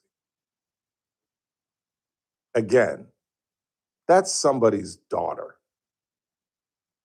who drove in a limo to that event thinking this is going to be a great night for me. Because I started in Alabama, and here I am in Washington, District of Columbia, and I am a national known figure. There's some black guy in Bakersfield that's talking about this little Alabama girl. I am proud of what I've done. My family's proud, my uncles, my aunts, my grandparents, my parents, and this is my shining moment. And the leader of the free world gets up there and belittles her and compares her to a transgender man. He's a buffoon. I'm sorry. I know everybody is going to hate me and turn the channel, whatever, but he's a buffoon. To do that to a young woman on what should be the night of her life is just not right. Isn't there a level of common decency that you all just won't accept? Or a lack of common decency? And then he tried to end it with a joke. I mean, I had, before this war started back up and there was more news to talk about, I had plenty of audio from this event where he was a disaster. Even he, like halfway through it, started criticizing the speech that they gave him. It was that bad. Like nobody laughed. He tried to attack the same old people that he always tries to attack. I'm just growing weary. And the thing that perplexes me is I don't understand how you all are not weary. Imagine having a young daughter and she writes, she's on her school newspaper, she gets a scholarship to the University of Alabama, she works at a small station in Tuscaloosa, the next thing she's in Indianapolis, and now she's in her 30s and she's on CNN and she has her own show. And now, not only does she have her own national show that anybody can watch from Alaska to Rhode Island, but now she's being awarded by her peers, by her fellow reporters. She's giving the most distinguished journalism award of the night. And what does Donald Trump do? Everything he can to ruin it. Everything he possibly can. Saying that she didn't deserve it, that she works for fake news. and then tries to sum it up with a really it's one thing if you want to roast somebody, but at least be funny. That wasn't funny. In fact, I had to watch it twice to realize, oh, that was supposed to be a joke. I told myself I wasn't going to talk about this. I really did, but I have no filter.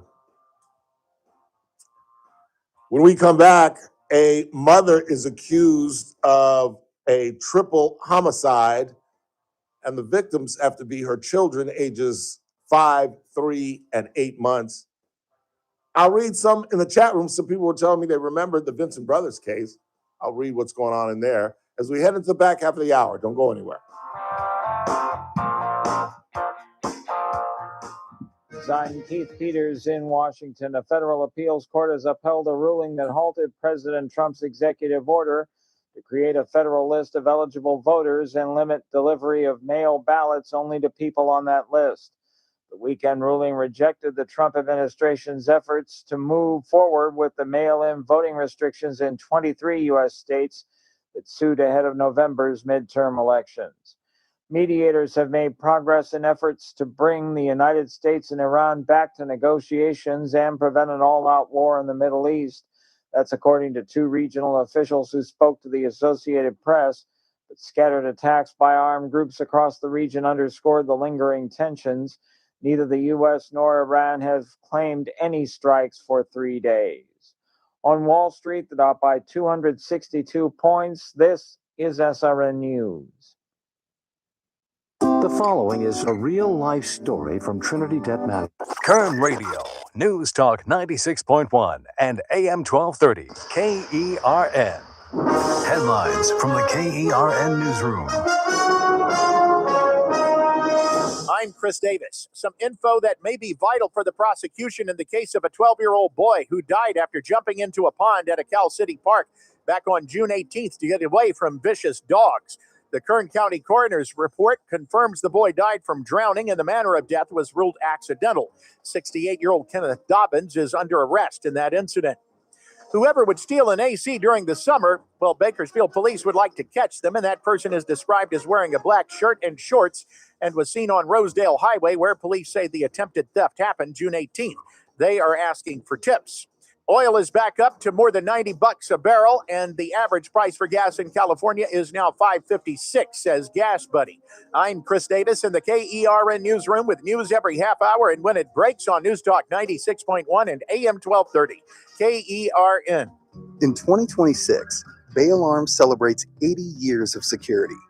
For the Central Valley, that means local service including burglar and fire alarm systems, 24/7 in-house monitoring, and custom security designed to work with business operations. Bay Alarm has real people rooted in your community looking out for your business. After 8 decades and 3 generations of family ownership, our promise is still the same. We got you. Learn more at bayalarm.com. In Kern County, Valley fever affects more than 3,000 people each year. But together, we can change that. Join Kern County Public Health as a Valley Fever ambassador. You don't need medical experience, just a willingness to help your community stay informed. Neighbors sharing with neighbors. Coworkers looking out for each other. Be part of the solution by signing up for a 30-minute virtual training. Visit KernPublicHealth.com to learn more. First Look with Scott Cox, mornings 6 to 9 a.m. On the Tuesday edition of the First Look program, we will talk water, and I'm telling you, between the golden mussels and the Colorado River drying up, and we'll talk water issues with the best of the business. That'd be Lois Henry, sjvwater.org. We'll back that up with news, traffic, and weather. It's all happening 6 to 9 a.m. right here at News Talk 96.1 and AM 1230 KERN. News Talk 96.1 and AM 1230 KERN. Hey, it's JR Flores. Catch my show, The JR Show, starting at 1 p.m. Now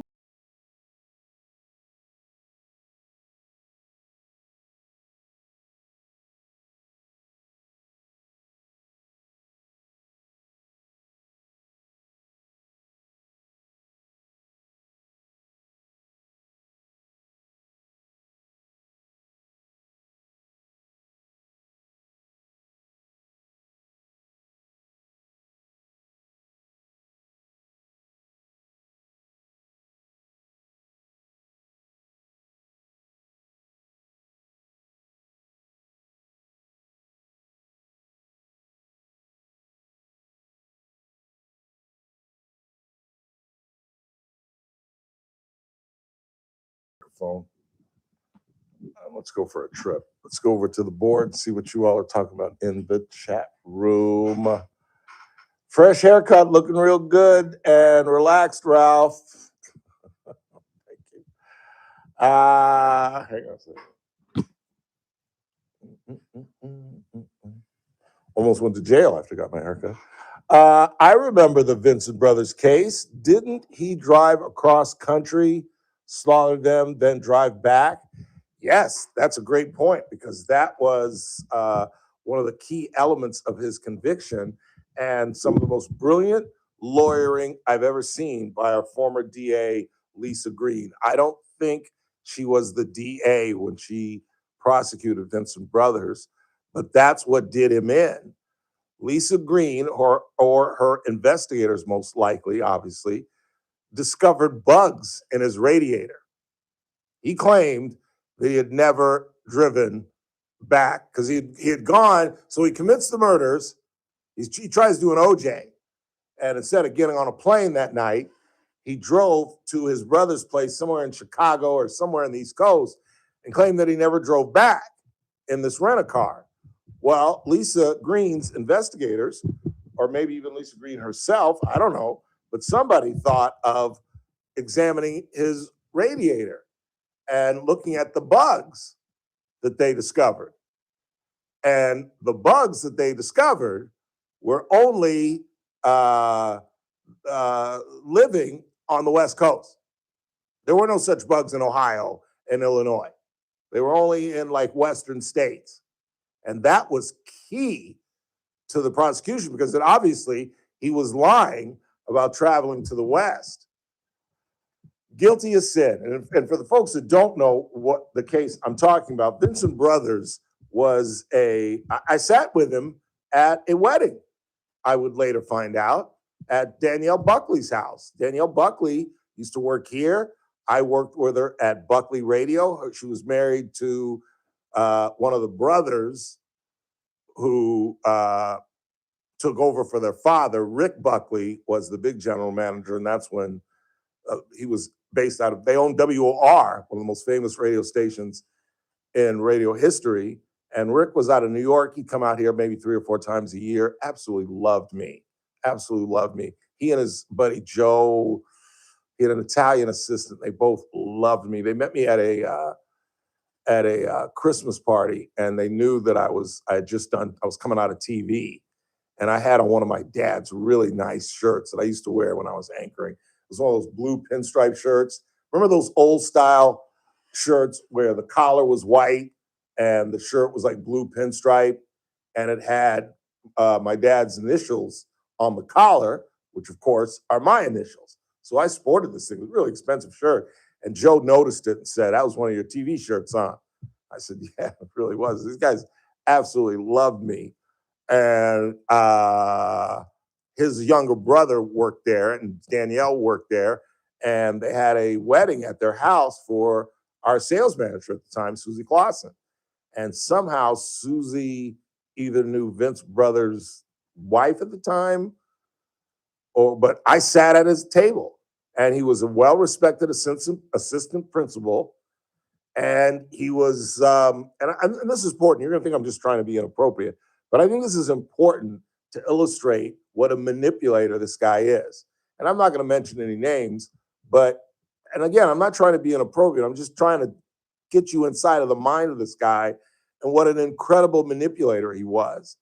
He was having an affair, or maybe he was estranged from his wife, with a very well-known educator in this town, where if I said her name, a large percentage of you who would know who I'm talking about. Now, you can go back and read the transcripts to a very old case if you want to find out who it is. And I'm pretty sure she is still the principal at this school. Well, this is how good, if you want to call it good, at manipulating Vincent Brothers was. He had an apartment with no furniture. And I don't know how this came up in the trial, I guess because she knew him. She had to admit that she had sex with Vincent Brothers in that apartment. So he bought a grown-ass woman with incredible education and incredible responsibility and had sex on the floor of an empty apartment. And again, I'm not saying that because of its sexual relevance. I'm just saying this guy was smooth. This guy was the ultimate manipulator. And I think it's that mindset, just like OJ, just like every slick who thinks they can whack their wife and get away with it. It's that kind of mentality that led him to try to get away with this thing, where they were coming home from church. He obviously had access to the house. And the thing is, Miss Harper, his mother-in-law, almost got him. My memory sucks, but I'm pretty sure he went and back from church and everybody was sleeping. And my memory of this is bad. I don't know whether he shot the family first, Miss Harper got up and shot at him and missed, or whether he went after her first, she missed, and he shot her, and then he went and killed his wife and his 3 kids who were laying asleep. I'm assuming since they were asleep, he probably shot them first. She gets up with her gun. What the hell's going on? She panics. From what I remember, he's in the doorway and her shot ends up in the door jamb. She just missed his sorry ass. And then there was, just like in OJ, there was a funeral that he had to attend because he had not been charged yet. And he had to look like the sad widower with his sunglasses on because he couldn't face anybody in the eyes. I remember going to that funeral, that service, and Lisa Green put his ass away. He's in San Quentin. I've told you the story. There was a period where folks were wanting to go on death row because there are certain perks that death row inmates get that are total access to an attorney at any time, more access to the phone, access to the law library because they have automatic appeals. And it's kind of a cushy life. You're isolated. And so I was writing a column for the Californian at the time, and I used Vincent Brothers as an example of this news peg. Is it better on death row than in general stir? So I called up San Quentin and talked to his sergeant and said, walk me through 7 days out of the life of Vincent Brothers, which obviously is like the next 7 days and the next 7 days. So just give me a 7-day snapshot of his life. And he told me stories like he showers once a week, like on Tuesdays for like 3 minutes. And I think they get like 20 minutes a day in stir. And I just remember my line was, he gets 20 minutes a day with his fellow psychomaniacs or something like that. And it was just a tragic, horrible, horrible story. I see that house every time I go. I used to see it when I'd go play poker, or if you go to the fairgrounds. It's right there on 4th and I think it's 4th and P. I could be wrong about 4th. It's right there by Emerson Elementary. It's a yellow house, or it used to be, with bars on the windows, and it took a long time to sell, obviously. This is one thing to take over a house there's been a murder in, which is kind of freaky in and of itself, but a multiple 5 people shot and murdered, yeah, I'm not living there. I'm not living there. I'm just not. What about Susan Smith? Says Mary. Yeah, that was pretty awesome. That was pretty ridiculous. The South Carolina woman who left her children seatbelted in her van, and then drove the van into a lake, and then claimed that some brothers killed him. That's a true story. Go back and look that up. Susan Smith claimed that some brothers, I think she claimed that they carjacked the car and took the kids, and they were at the bottom of this lake the whole time. Right in my daddy's home state of South Carolina. Ralph, the Valley Plaza Mall always closed by 6 p.m. on Sundays. I'm about 4 years younger than you. I worked at Sears on Saturdays and Sundays in the men's department my freshman year in college. Okay. And Richard says, hello from North Carolina. But you haven't told us what part of North Carolina. Richard, where are you? Gastonia? Charlotte? Winston-Salem, I don't know, pretty cool state. Michael likes it. Mr. Jordan loves it. But I'm never really a big fan. Never really a big fan. I'm a South Carolina boy. Let's go ahead and take a break. We come back. Yeah, I'm stalling. I'll get into this triple murder with this mother. It's just a horrible story, and you will hear from the prosecution. Then coming up at the top of the hour, Heidi Shubin, former owner. I think she's the former owner of Sugar Daddies. She's now involved with Dress for Success. You see the theme show we're doing today? We had Natalie Agee in from the Open Door Network where they're doing their back to school drive, getting underwear and socks and other hygiene materials for kids in the shelter going back to school. And now Dress for Success is a program where folks that don't really have the kind of attire that you need to go to an interview or keep a job can go to these ladies and they try to help them out. We'll talk with Heidi at the top of the hour. And we'll talk a little sports. The Dodgers get a day off after a long road trip, but a successful one. Taking out the Phillies and the Yankees and the Mets, going 6-3 on the road trip. And now a couple of AL teams roll into town. The Mariners are in Dodger Stadium tomorrow night. And then the Boston Red Sox later in the week. And they are on fire. And I'll give you the sad story of Eric Bieniemy. His son is being held without bail for shooting his mother. She is in serious condition. He did not kill her, but he shot her just at a time when Eric Bieniemy was trying to get his career back on track. It's a sad story. You think he'll coach this year? Yeah, I probably, but he'll take the first couple weeks off. Yeah, I don't suspect to see him at all during training camp. Ooh, no. And Mahomes got cleared too. He's ready to go? As far as I can tell, yeah. But can you really just kind of catapult in after training camp and be the guy that's helping run the offense? Although in Kansas City you probably can, because let's face it, most of it. Exactly. It's a horrible story. We'll get to that as well. In the meantime, you're listening to The Ralph Bailey Show on News Talk 96.1, AM 1230. We stream live at kernradio.com.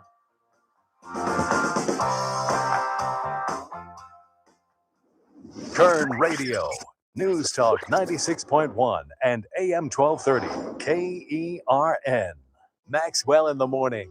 Good till the last mic drop. Judge blocks the Virginia law barring ICE agents from wearing a mask. Can you believe that? Can you believe they have to have a law prohibiting masks? That's the insanity going on. A judge ruled that it's likely unconstitutional. All they had to do was get a message from the DOJ. Excuse me, but that's unconstitutional. Go away. You know, swat them like a fly. Weekdays 9 to noon, News Talk 96.1 and AM 1230, KERN. I'm here with Dr. Tarkesh from Affordable Dentures and Implants. Doc, what would you say to someone who's been putting off dental work because of their fear or possible anxiety? I say you're not alone, but don't let your fear hold you back. Affordable Denture and Implants, we offer IV sedation to make sure you're completely relaxed during your procedure. It's a safe and effective way to receive the dental care you need without any stress or discomfort. And I heard that Affordable Dentures offer same-day dentures. Yes, you can walk out of our office with a brand new smile in just one visit. We have an in-house lab that allows us to create custom dentures on the spot, so you don't have to wait weeks. It's perfect for patient who wants fast, efficient, and effective solutions without multiple appointments. Get the smile you've always wanted without anxiety at Affordable Dentures and Implants. Dr. Nozar Tarkesh, who specializes in implants with IV sedation. Visit them online at affordabledentures.com. Affordable Dentures and Implants. That's what we do. Go ahead and smile. Looking to refresh your home or business with a clean, professional new look? Trust the experienced team at Howling Painting.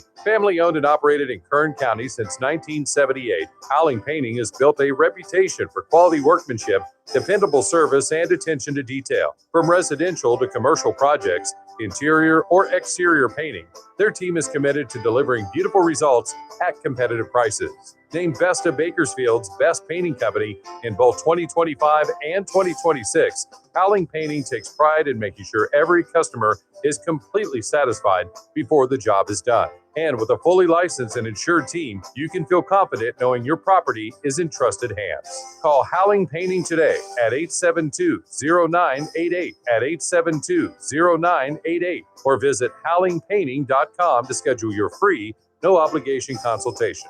Howling Painting. Quality you can see, service you can trust.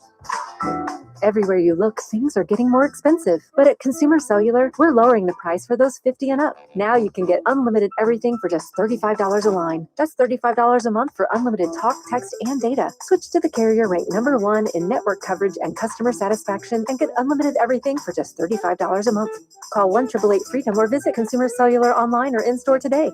Price includes $5 credit for auto pay and e-billing. Taxes and fees apply. Data speeds reduced after 35 gigabytes. Rankings done by 2025 ACSI survey.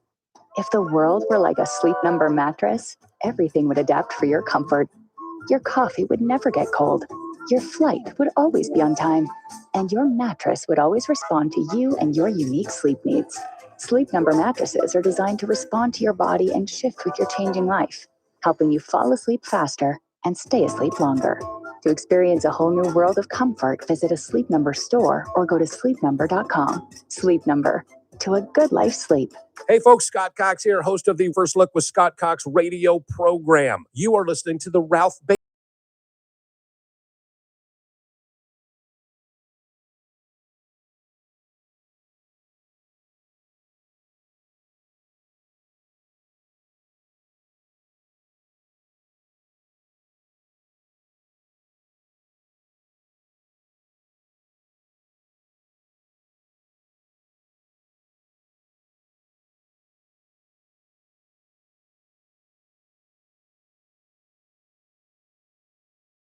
Sports will give you the Eric Bieniemy story and whatever else is going on.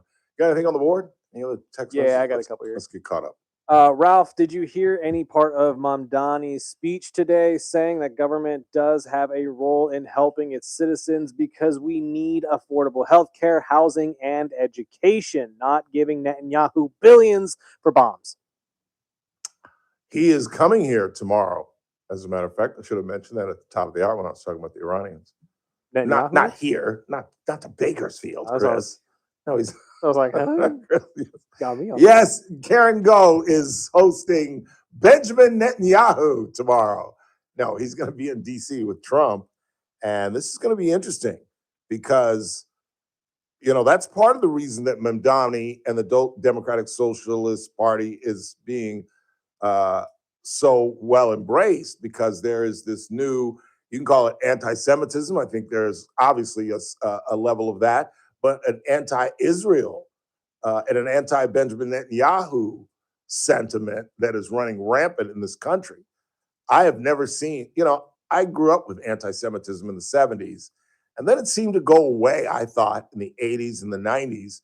And now in the 21st century, it has absolutely risen up. With these uneducated college kids, with these, you know, free Palestine and Palestinian flags on college campuses, and protesting and standing up for countries that if they did what they were doing in those countries, they'd be beheaded. You know, try being gay in the Middle East. You know, try to be transgender in the Middle East. Try to have First Amendment rights in the Middle East. Try protesting on one of those countries' college campuses. Go ahead. Let's see how that works out for you. So it's going to be fascinating to watch how this unfolds and how the Democratic Party deals with it. And again, it's going to be remotely popular for a little while because they're telling these young college students they're coming out in debt and realizing that they're not going to outachieve their parents. They're not going to live in that 5-bedroom, 3-bath with the pool in the backyard house that they grew up in. They're just not. They're just not. It's one of the few generations that's not going to outdo their parents. And so when a Mamdani and an AOC and the rest of this El Sayed in Michigan and these other Democratic socialists talk about free healthcare and free rent and free this and free that, these kids glom onto it. But again, let me just play. Did I send you that? Let's hear this. This is a Fox interview with one of the Democratic Socialists. Listen to this agenda. So we're going to put up on the screen a few of the things that are part of your platform. And I want to ask you, just give me sort of a true or false on these. Abolish the Senate. True. Okay. Replace the presidency and Supreme Court as we now know them. Yep. Abolish ICE. Absolutely. Abolish borders and give amnesty to anyone currently in the U.S. illegally. As a long-term plan, yep. Defund the Pentagon. Absolutely. Abolish prisons, at least in large part. Yeah, again, that as part of a long-term program, yeah. Okay, so no prisons. Government or public ownership of most large corporations. Yeah, absolutely.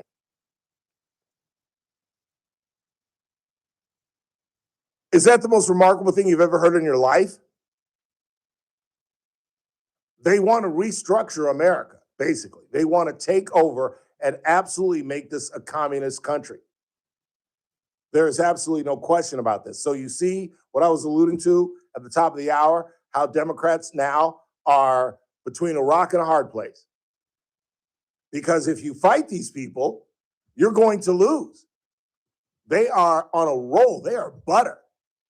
Now, it's like Margaret Thatcher says, socialism works well until you run out of other people's money.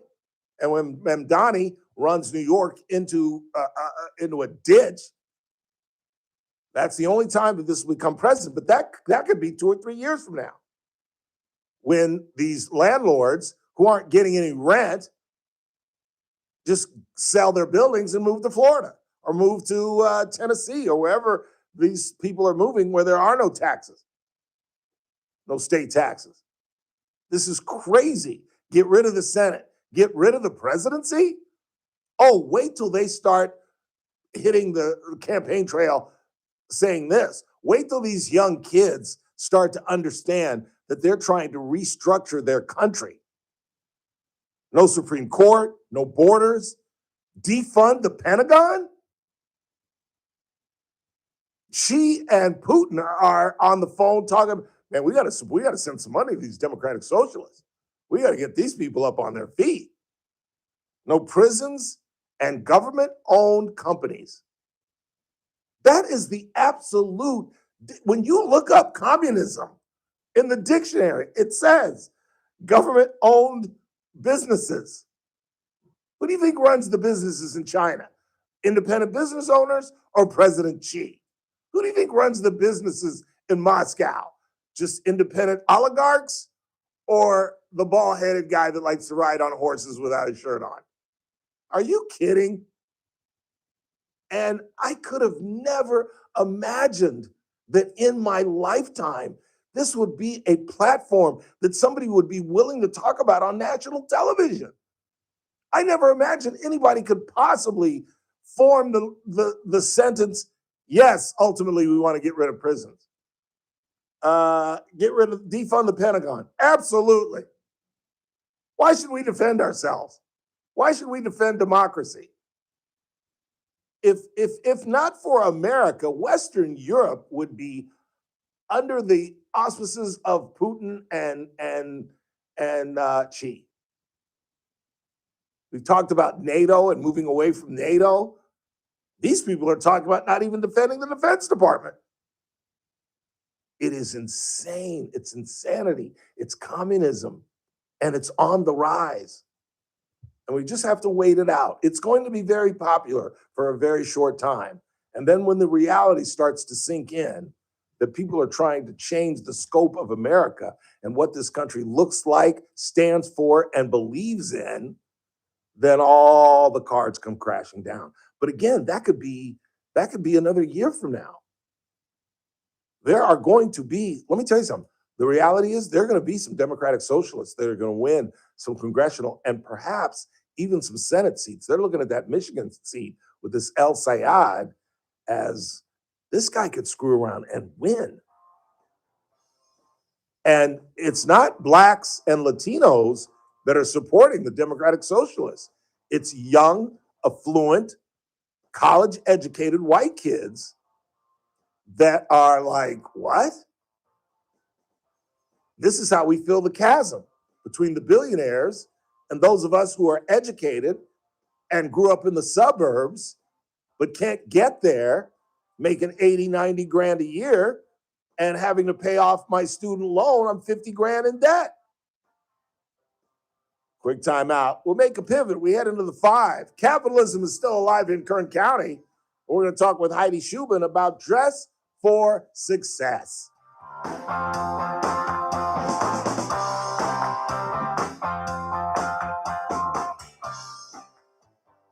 Kern Radio, AM 1230, KERN, 96.1 FM, K241CI, Bakersfield, an American General Media station.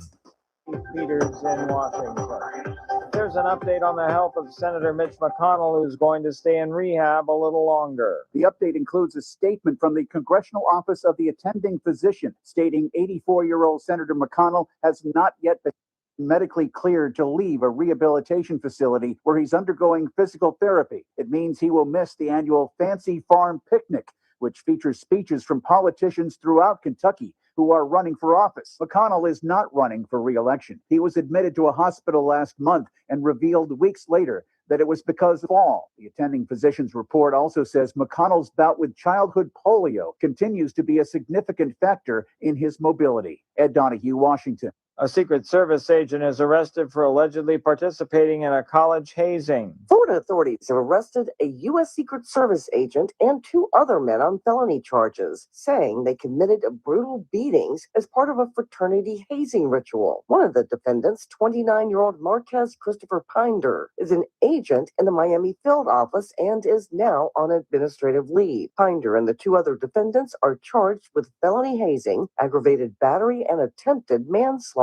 Pinder's arrest warrant says a University of Miami graduate student and another young man required hospitalization for severe injuries after they were beaten with paddles and canes in April. I'm Lisa Dwyer. The Trump administration has asked the Supreme Court to allow for now an executive order targeting mail-in voting. This request follows an appeals court decision that blocked the order in nearly half the country. On Wall Street, the Dow up by 262 points. The Nasdaq dropped 43. The S&P 500 advanced by 1. Oil near $82 a barrel. More at townhall.com.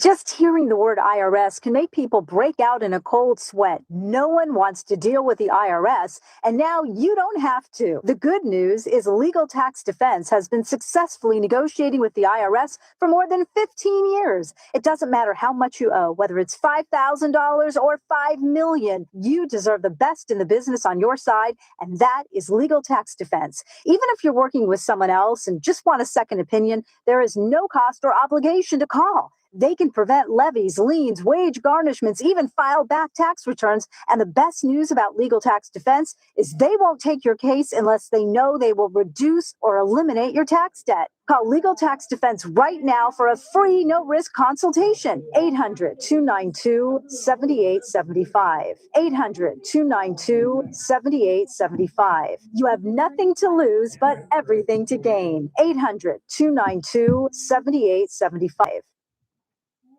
Oil prices are lower on word that negotiations to end the... From the KERN Newsroom, your live and local news update. In the June 18th dog attack in Cal City, I'm Chris Davis. The findings from the Kern County Coroner's Office have been made public after an autopsy of the 12-year-old boy who died when he jumped in the pond to get away from vicious dogs police say were owned by 68-year-old Kenneth Dobbins. The coroner's office confirms the cause of death was drowning and the manner was accidental, which may be crucial in the case against Dobbins, who was arrested in the incident. An 8-year-old girl was attacked by the dogs and survived. Some people on South Granite Road in the mountains north of Bakersfield were and are dealing with smoke from a fire that started Wednesday afternoon and had some evacuation warnings in place. That fire is being called the South Fire, according to Kern Fire, and they say it had burned about 70 acres and some structures were in danger. No people have been reported hurt in that fire. Golden mussels may end up costing California plenty, not only in money for repairs, but also in the way it can stop farms from getting water as they clog pipes and pumps. But one company, CPro Scientific, working with the Arvin Edison Water Storage District, believes they may have found a way to control the mussels, and that involves a copper-based solution. Kern County has declared a state of emergency because of the mussels, but that has not been done statewide. Whoever would steal an AC during the summer, well, Bakersfield police would like to catch them, and that person is described as wearing a black shirt and shorts and was seen on Rosedale Highway, where police say the attempted theft happened June 18th. They are asking for tips. The average price for a gallon of regular in California is up to $5.56 this afternoon, reports Gas Buddy, with a national average now at $4.08, and oil back up at more than $90 per barrel. I'm Chris Davis in the KERN newsroom with news every half hour and when it breaks on News Talk 96.1 and AM 1230. KERN. To the rest well in a month from now, this Hollywood big shot's gonna give you what you want. Too late. They start shooting in a week. I'm gonna make him an offer again. The Ralph Bailey Show. News Talk 96.1 and AM 1230. KERN. And I've seen the promised land. I may not get there with you, but I want you to know tonight that we as a people will get to the promised land. Call in or text to 661-842-KERN. That's 661-842-5376. Listen live at KERNradio.com. Now, the host you've been waiting all day for. Live from the KERN studio, here's Ralph Bailey. Final hour of the broadcast on this Monday, 27th day of July. The month is ending. Don't forget, I'm on vacation all next week. Be kind to my guest hosts. And my dear sainted widowed mother turns 85 on Friday. We're going to have her on the program. She doesn't know that yet. We're going to have her on the program. She says, no, I don't want to do it, but I'm going to call her anyway. Wish her an 84th happy birthday. We still got lots to do in the final hour. We'll talk a little sports. Got a sad story about Eric Bieniemy, a former Southern Cal running back, college pro. I think, where did he go to school, Chris? Colorado? I believe so. I looked that up earlier. I think he went to CU, but he's best known for being a longtime offensive coordinator for the Kansas City Chiefs. And he kind of bounced around after leaving the Chiefs and was just returning, trying to get his career back on par. And a lot of people thought that he should have long time been a head coach. Well, just as he's trying to get his career back with the Kansas City Chiefs, his son is charged with attempted murder of his mother, of Bieniemy's wife. So they're battling through that. I'll tell you that story. And there's money to be had. The mega, whatever, what is it called, Chris? The Mega Millions? Mega Millions is worth $800 million, and the Powerball is worth $633 million. But as those of you who are streaming on YouTube could see, the lovely Heidi Schubert is to my left. She is in charge of Dress for Success, which is a great program, and they've got a great event coming up. Heidi, thanks for coming in and taking the time. Well, thank you for having me. Let's begin with explaining to the community, to the 4 or 5 people that don't know about Dress for Success at this point, what it's all about. Well, we are a workforce readiness program helping women get back into the workforce that do not have proper apparel. And we're also going to be starting a workforce readiness workshop on September 1st for the first time in a while. Because the first impression, as unfair as it may be, is a really important impression. I remember, I've told this story 1,000 times. I was a college kid and I was going to an Associated Press interview. And, you don't dress well in college. So I had to pull out all my tie and my shirt. And I thought I looked great. And I walked in and I'm standing in front of this man's office. And he said, Ralph, it seems like you didn't get dressed today. And I said, excuse me? And he said, he kind of looked down at me and my fly was open. And that's how the interview started. And suffice it to say, I didn't get the internship. It did not go well at that point. So first impressions are important. Absolutely. No matter who you are inside, everyone sees what comes in front of them. So it's definitely important. Yeah.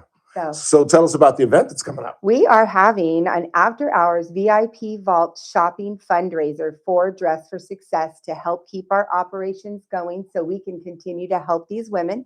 So the VIP Vault is their name brand, upper end, higher end things that we have not had out, and it's going to be all set up, and it's going to be kind of secretive that whole day. We're going to be closed the day of so we can get ready, and we're just super excited about the event and how we're going to all come together and support our local women in our community. Can folks help out? Can they donate things to this? So or right now we're asking people not to drop any donations off till after August 1st, only because we've maxed out. Our community's been amazing to us, absolutely amazing. So we've got some great things, and there's a lot of people. We always need volunteers, so please don't stop calling and asking if we need volunteers. Yeah, how can they do that?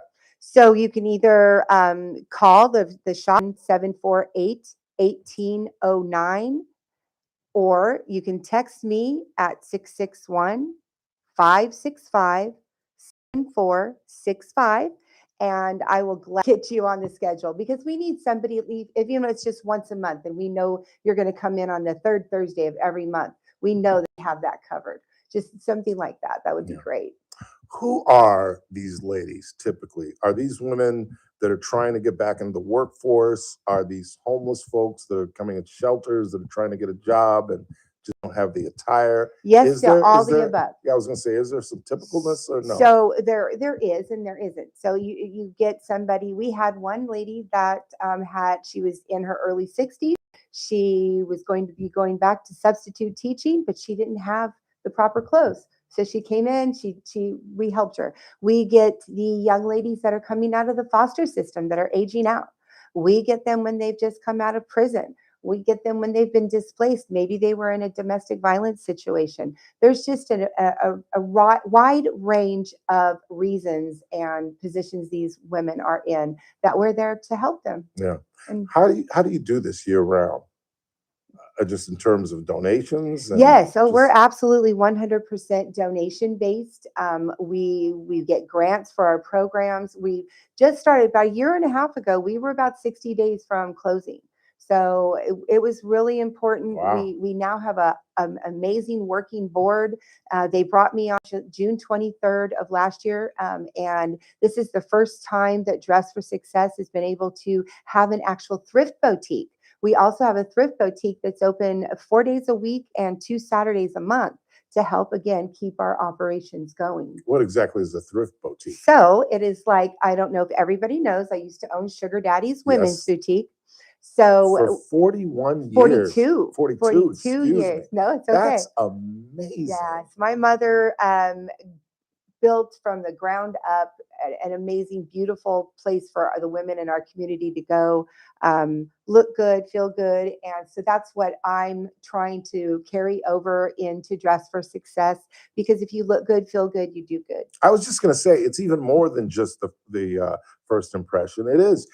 There's an air of confidence when you look in the mirror and you say, all right, I do look good. That adds to an air of confidence as you're going into an interview. Absolutely. You should see the demeanor, the change. I get goosebumps because some of those ladies have been in sweats and t-shirts they're half their life, or what, and they haven't had they're coming out of foster care. They haven't had that proper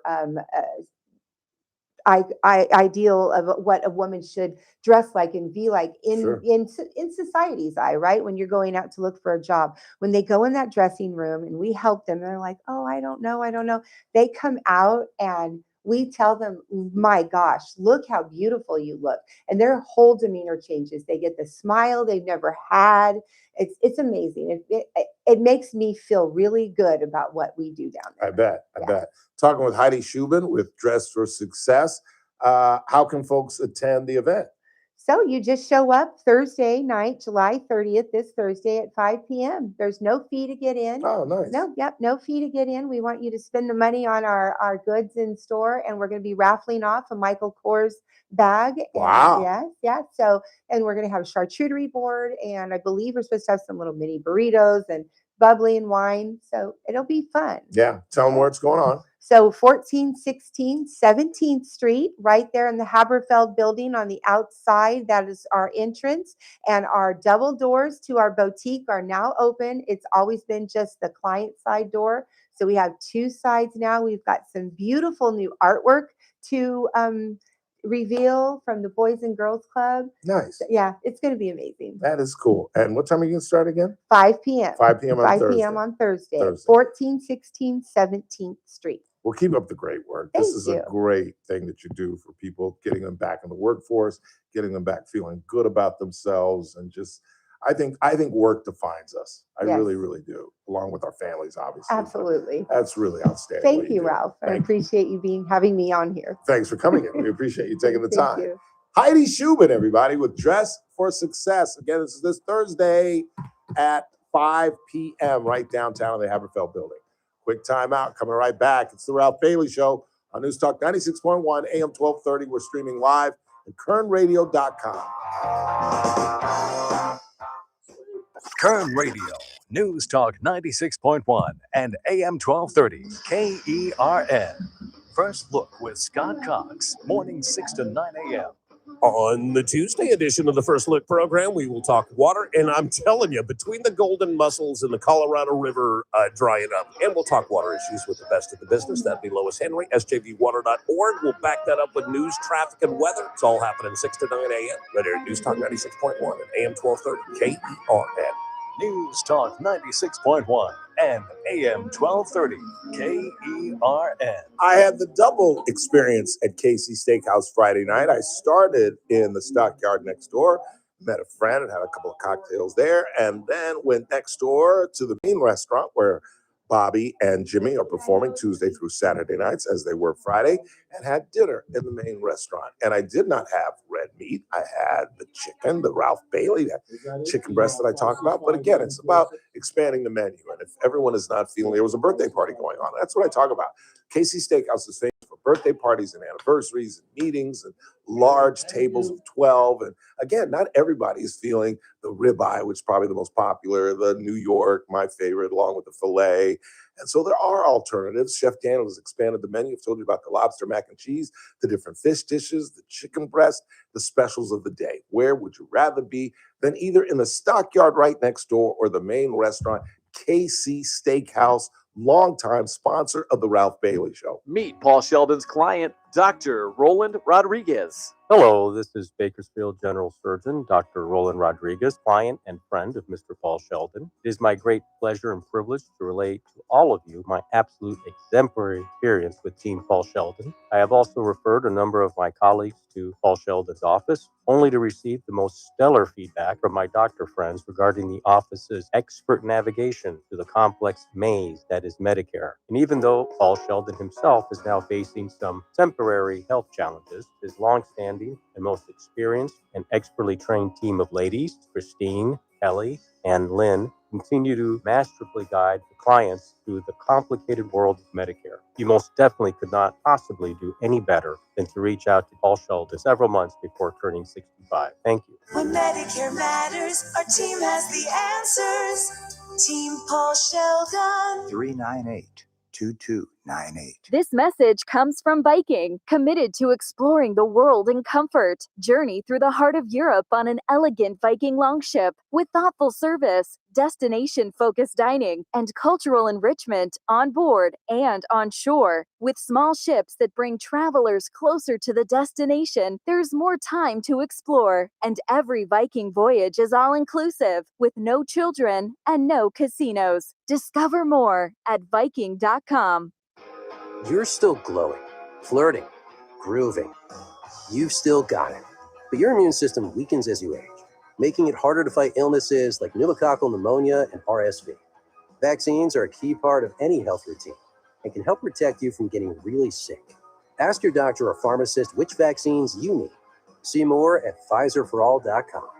Sponsored by Pfizer.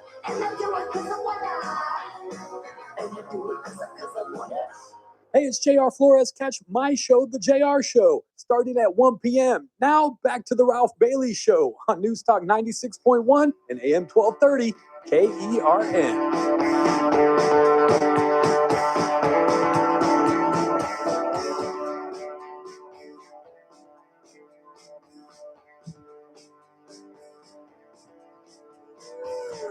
Well, she was an American girl, raised up in promises.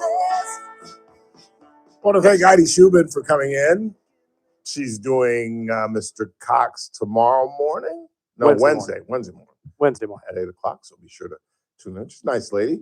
I told her we've been to many events together, but I don't think until a couple of minutes ago we had formally been introduced. But she's a very nice woman. Like I said, she owned and operated Sugar Daddies for over 4 decades, not just her family, her mother. And now she's taken over for the folks at Dress for Success, which is just an outstanding program. I knew Elaine McInerney for years. We worked together at Channel 23. I know she was involved with that for a very, very long time. And it really is, important that first impression that you present to a possible employer. Those interviews and that first impression is really a big, big deal. It really, truly is. 842-5376, 842-KERN. Anything on the board? Yeah, I got a couple. What do you got? This first one just says staff development days. I believe those are the days that they get off. Yes, there it is. Staff development days. The hell does that mean? 3-day weekend is what that means. Oh, yeah. Staff development days. And I get a lot of crap from teachers. You don't know what and I know. Yes, we do. We do. But you don't know what goes into making a radio show. I mean, everybody could complain. You don't know what it's like to put air conditioning on top of a house. I mean, we all have our issues with our job. And if you don't like it, go sell shoes. But don't whine when people, know that it's pretty special to have a couple of weeks off during Christmas. Come on, that alone, you should be able to say, okay, you're right. It is kind of cool. And at the best time of the year, Easter, you get a whole week off that doesn't count toward your vacation. Come on, y'all, teachers. That's pretty damn cool. And then during the school year, you get you get Arbor Day, you get Flag Day, you get Abraham Lincoln and George Washington, and probably President's Day. You probably get 3 days a month off, 3 days out of the month of February off that none of us get. You know what I'm saying? Now, granted, I wouldn't trade jobs with you for $500,000. Hell no. God, seriously, there's no amount of money you could pay me. Well, everybody's got their price, but it would have to be a hefty. Like I would not work at an elementary school for $150,000. No, I really truly wouldn't. As crazy as that sounds, because I ain't making $150,000 between here and KCCD. I say that, but there's no $200,000. Nope. You have to pay me it would have to be life changing, like 253, 3, where I could live anywhere in Bakersfield I wanted to. Then maybe I'd go deal with your children. Because particularly in a public school, like I could maybe do private school, and everybody talks about private school kids are the worst. That's not true. They're more entitled, and there are things that go on at private schools that don't mirror what a private school education is supposed to be about. Those kids are just as much knuckleheads as the public school kids, but they have a different upbringing, and their parents are actually invested in the education. That's the difference. That when there's parent-teacher night at Garces or BCHS, the room is filled. Now, I'm not going to name any other public schools, but I doubt if the room is filled on parent night. Now, if you go to a public school where that's the truth, that's fine. Because again, remember my bias. And whenever I talk about our public schools, I remind you of my bias. I grew up in Los Angeles Unified School District. And in particular, and in specific, for me, growing up in Ladera Heights, I would have gone to Inglewood Unified School District. I would have gone to Crozier. I would have gone to, I don't know what junior high. I think it's Crozier Junior High. And I would have gone to Inglewood High School. And had I graduated magna cum laude from Inglewood High School, there's no way in the world I'm sitting here. Just no way in the world. I would have flunked out of Morehouse College based on what I learned at Inglewood High School. I've told you the story. So now I am the city editor at the Inglewood News. It was part of a large corporation called Coast Media Newspapers. And they put out a series of free community newspapers. And they had different, we were located, our office was in Culver City. Very, very cool. It's where I told you I met JR and Patrick Duffy, Bobby Ewing. They used to hang out at this bar called the Sagebrush, which is literally walking distance, about a block from our building in Culver City, because Paramount was right down the street where they filmed Dallas. And Larry Hagman and Patrick Duffy used to sit in the back of the Sagebrush and drink literally bottles and bottles of champagne. That's all they drank, bottles and bottles of champagne. And my area was Inglewood. We all had areas. We covered almost the entire basin of the city. And my area was Inglewood, Playa del Rey, Westchester, and Hawthorne and part of Lawndale, and up toward the South Bay. And I wanted to bring on an intern.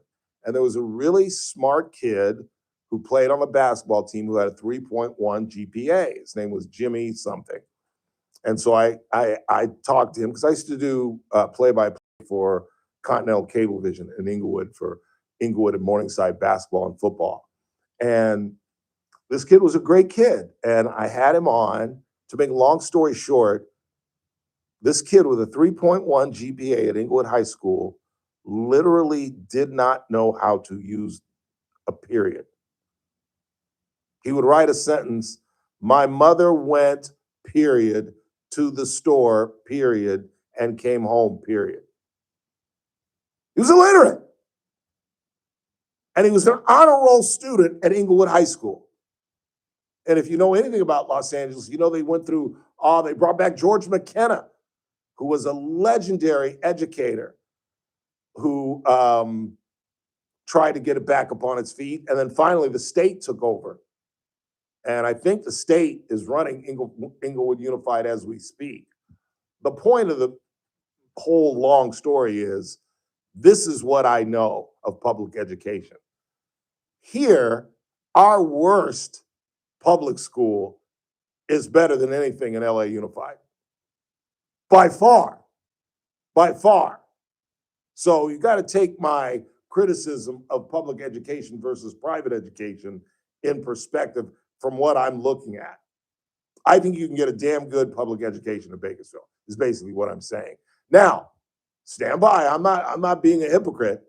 I still believe, and I used to date a teacher who used to yell at me about this, but I still believe that private education is far and away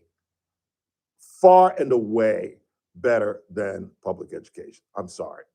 Not only as a product of that, but as a witness of seeing kids who were involved in public education and couldn't find their footing, and then finally got into private education, and it just absolutely turned them around, and just the opportunities that are involved and the manner in which, the big difference, basically, let me break it down to you. The big difference is private education, they can do whatever the hell they want.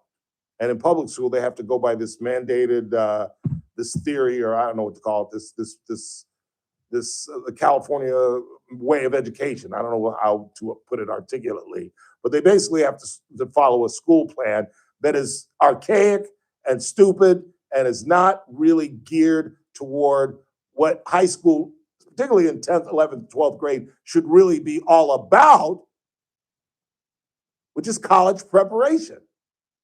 That's what it should be about. And if you look at private schools, particularly here in Bakersfield, all of the private schools monitor their system after kind of a collegiate way of going to school.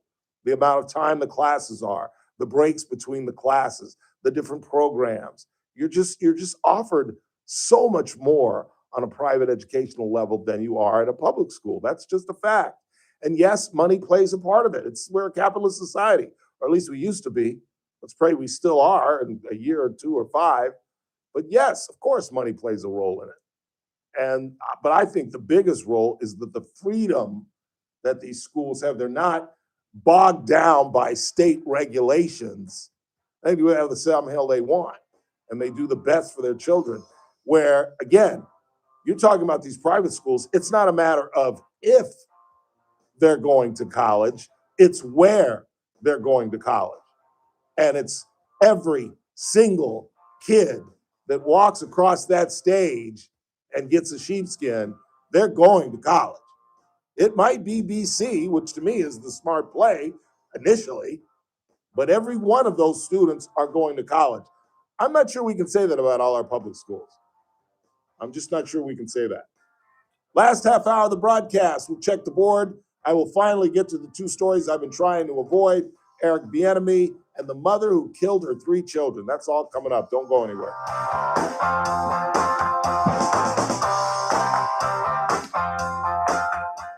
I'm Keith Peters in Washington. The Trump administration is preparing to ramp up funding by hundreds of millions of dollars for programs designed to counter China's growing influence worldwide.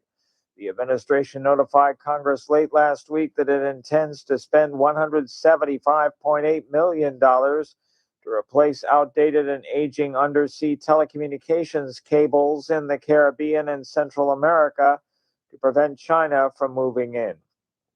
Mediators have made progress in efforts to bring back the United States and Iran to negotiations and prevent an all-out war in the Middle East. But scattered attacks by armed groups across the region underscored the lingering tensions. Neither the U.S. nor Iran have claimed any strikes for 3 days. More details at srnnews.com. The following is a real-life story from Trinity Debt Management. Kern Radio, News Talk 96.1 and AM 1230, KERN. Headlines from the KERN Newsroom.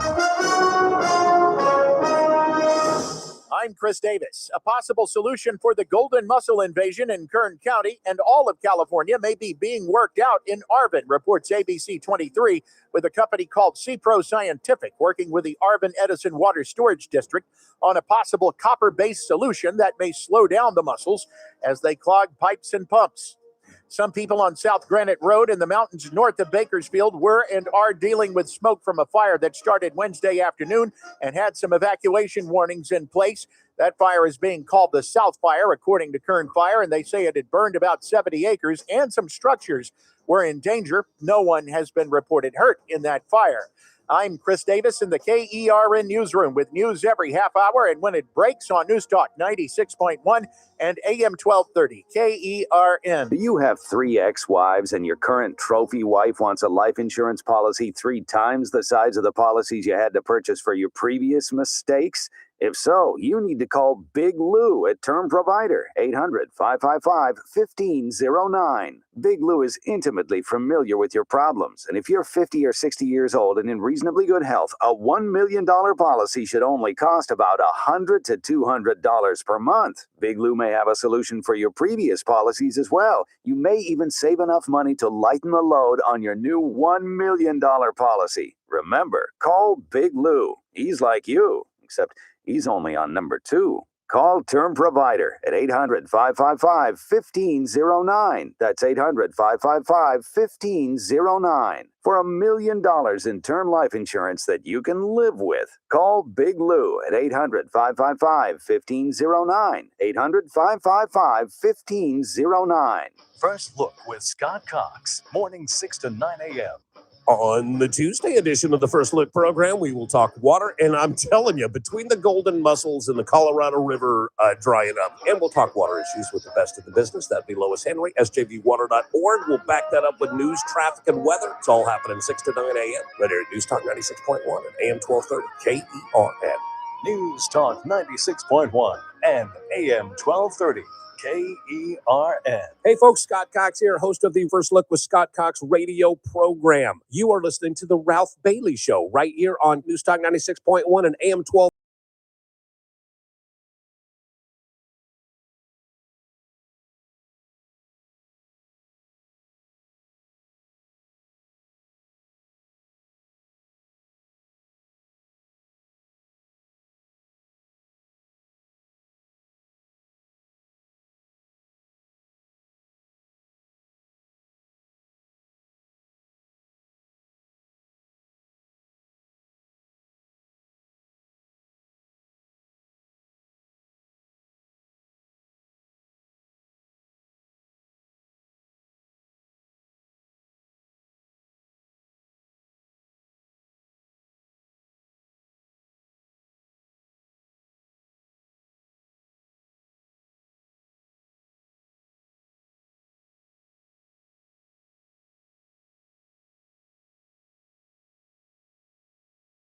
I'm getting old.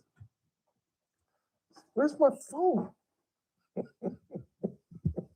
You sure you want me to sign you up for this? Oh, good Lord Almighty. Yes. Yes. If I'm going to go out like that.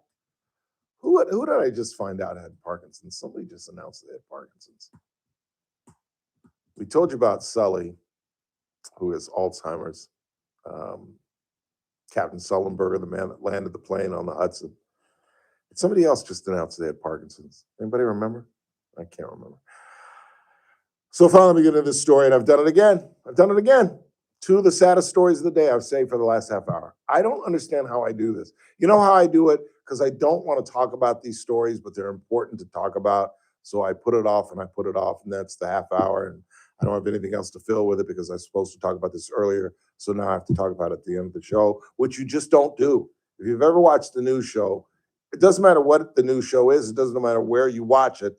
The last story is called The Kicker, and it'll be either about three things: about children, food, or animals, period, end of sentence. Why? Because you want to end the newscast on an uplifting note. You don't want to end the last half hour of your show about a mother killing her three children and a son trying to kill his mom.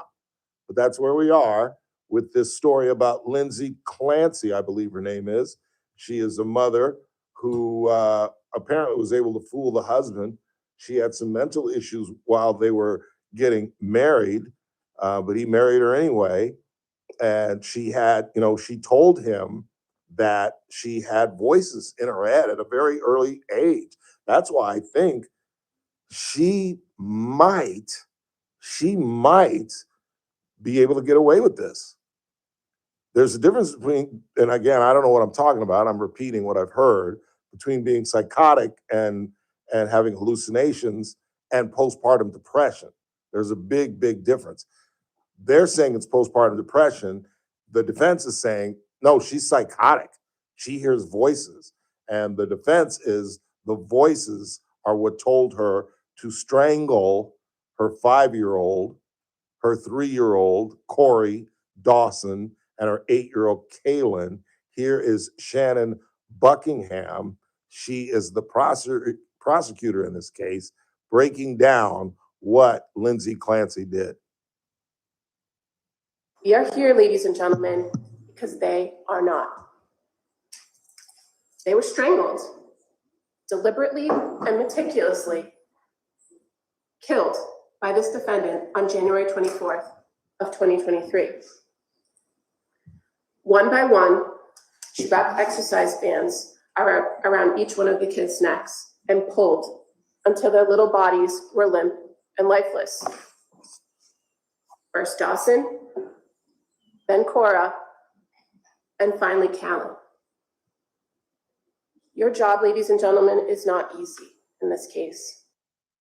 No, it is not. And what they will see, the father testified today about her mental state, but we've seen this case before. We saw a case like this in Houston where the mother was found guilty, thank God. But again, it just gets back to one of my most redundant statements, and that is we are involved in a mental health pandemic that I think should be much higher in priority than it really is. We're paying absolutely no attention to these people and getting them no help. And part of the problem is the family. Like, why wouldn't this father, who knows that his wife and mother of his 3 children is having psychotic episodes, why would you not get her some help? Now, maybe we'll find out during the trial that he did, but at some point, if a person is hearing voices, that person cannot be left alone with children. I mean, you've got to take this seriously. And I think people, that's one of the things I said in the trial, that he was able to fool her. Well, that's ridiculous. And, there's this belief somehow, well, it could never happen to me. It could never happen here. It's like this trial that's going on with this Estrada character, where the wife is trying to do the right thing. She moves out. This 32-year-old who was stabbed in the neck here locally, she's trying to do the right thing. She moves out. She moves in with her father. She separates the kids from the dad. She tells the dad not to come into the house, and he shows up. And honest to God, I'm not trying to put any onus on the family. I'm really not. But I am saying I think we have to pay closer attention to possible situations. We can't go into situations like this could never happen to us. In other words, when your angry, drunken husband shows up where he's not supposed to, somebody should be ready for drama. You know what I'm saying? Somebody should be prepared to take this cat out if that has to happen. But you can't think like that because it's family. It's Mr. Estrada. He would never hurt his ex-wife, even if she wants a divorce. Well, you can't think like that anymore. Not in the 21st century. Hell, when I was growing up, you could leave your front door open. You can't do that anymore. And you can't assume that, particularly in marriages or financial situations, that people are going to act normal. Why? Because we are in the middle of a mental health pandemic. You know the debtor that I'm dealing with? She's crazy as a bedbug. Crazy as a bedbug. On all kind of pills and all kind of medication because we're in a mental health crisis. And it just, you can't take anything for granted. And again, I swear to you, I'm not trying to put the onus on them. Who would have known this guy was going to pull out a pocket knife, allegedly, and stab this woman in the neck in front of her daughter? As this trial goes along, we're now learning that he did this right in front of her daughter. In fact, I didn't get it. There's 911 tape, obviously, of the daughter trying to call and help her mother, where she's bleeding to death right in front of her in her father's living room, in her grandfather's living room. And now this woman takes an exercise band? Yeah. And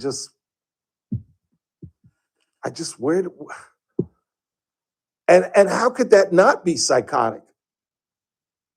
I'm telling you, and maybe we shouldn't jail these people. Maybe we should, as I've talked about forever, get state mental hospitals back up on their feet. Is this woman truly a criminal? To have these 3 beautiful children, one just 8 months ago. She had the last baby within the last year.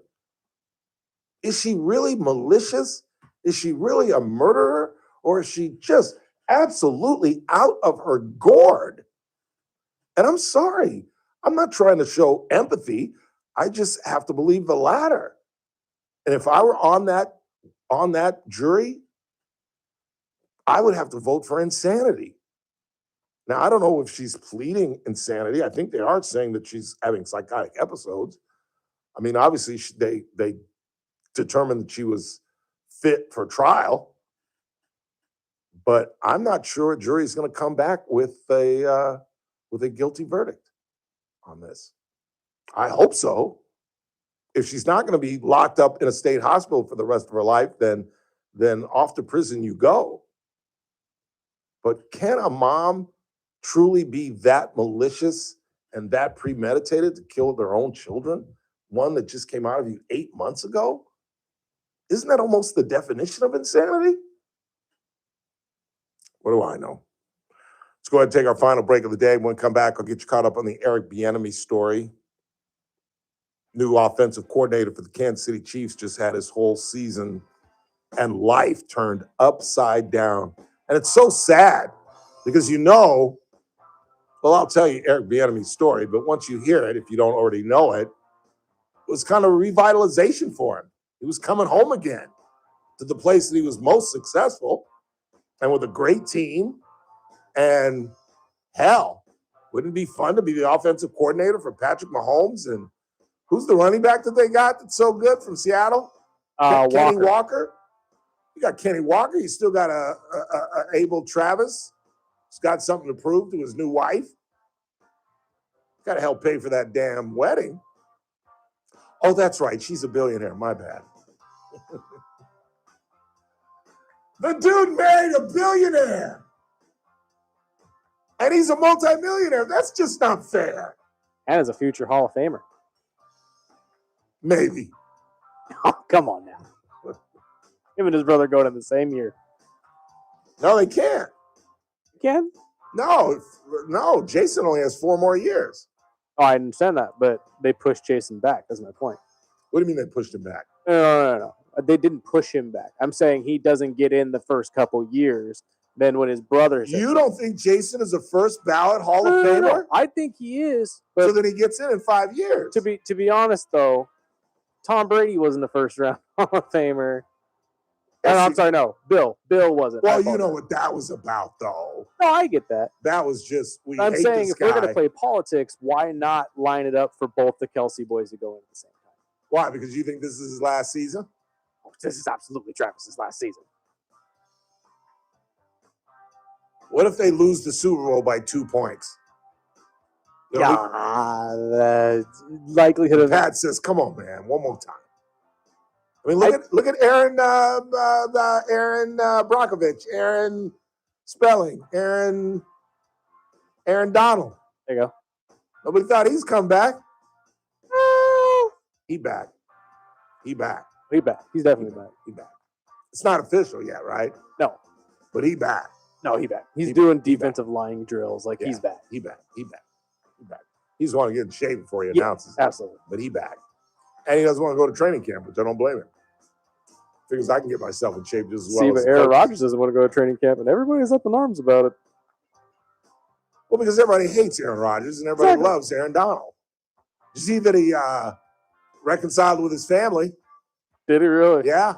With his mom, his dad, and his brother. Oh. Who was the one that really they didn't get Did along. they ever get married, or did he just go on The Bachelor just for the hell of it? Who, the brother? Yeah, you don't remember that? Uh-uh. I think his brother was on The Bachelor or something like that. Really? Well, he finally reconciled with his family because I think any man that can't get along with his family ain't worth crap. Final break of the night. Keep it locked. Scott Jennings at the top of the hour. He may be discussing what we talked about, the fact that if his former boss, Mitch McConnell, retires before next Monday, the Commonwealth of Kentucky has to have a special election. So keep it locked right here on News Talk 96.1 and AM 1230. Kern Radio, News Talk 96.1 and AM 1230, KERN. Maxwell in the morning. Mic drop. Federal appeals court ruled the New Jersey's assault weapon law barring possession of a semi-automatic rifle is unconstitutional. The first time a federal appeals court has ruled that a state's assault weapons ban violated the U.S. Constitution's Second Amendment, so this could be a huge one for here in California. Things could be changing for us gun owners. Weekdays 9 to noon, News Talk 96.1 and AM 1230, KERN. Hey, this is Terry Maxwell. You know, one thing I've never enjoyed is painting. It takes time, patience, and real skill to do it right. That's why when it comes to painting my home or business, I trust the professionals at Howling Painting. Howling Painting is family-owned and operated right here in Kern County and has proudly served our community since 1978. They were even voted Best of Bakersfield, Best Painting Company in 2025 and 2026. Whether it's residential or commercial, interior or exterior, Howling Painting delivers top-quality work at competitive prices. Their team is dedicated to exceptional service and results that exceed expectations. And they don't consider the job finished until you're completely satisfied. Plus, they're fully licensed and insured, so you can feel confident your property is in the good hands from the start to the finish. Get a free, no-obligation consultation today at Howling Painting. That's HALLING.com or call 872-0988. Howling Painting, quality works you can trust. Hey folks, Jeff Salters here, noted barbecue guy.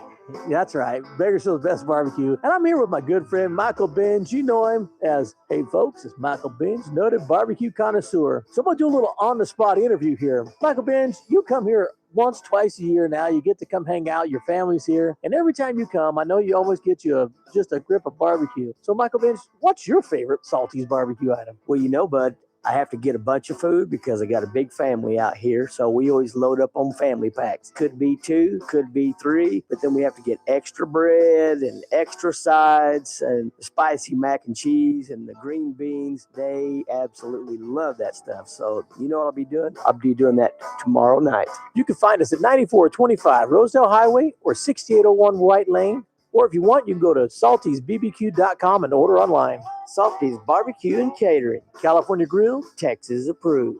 Oh, it's good. Everywhere you look, things are getting more expensive. But at Consumer Cellular, we're lowering the price for those 50 and up. Now you can get unlimited everything for just $35 a line. That's $35 a month for unlimited talk, text, and data. Switch to the carrier rate #1 in network coverage and customer satisfaction and get unlimited everything for just $35 a month. Call 1-888-FREEDOM or visit Consumer Cellular online or in-store today. Price includes $5 credit for auto pay and e-billing. Taxes and fees apply. Data speeds reduced after 35 gigabytes. Rankings done by 2025 ACSI survey. On BritBox, there is a place where stories twist like cobblestone roads, grand manners hide secrets, and stakes are higher than seaside cliffs. Find places worth getting lost in on BritBox. Watch a new series like The Other Bennett Sister from the world of Jane Austen and A Woman of Substance starring Golden Globe winner Brenda Blethyn. If you want to get away, you're in the right place. Stream the best of British TV on BritBox. Free trial at BritBox.com. Hey, it's JR Flores. Catch my show, The JR Show, starting at 1 p.m. Now back to the Ralph Bailey Show on News Talk 96.1 and AM.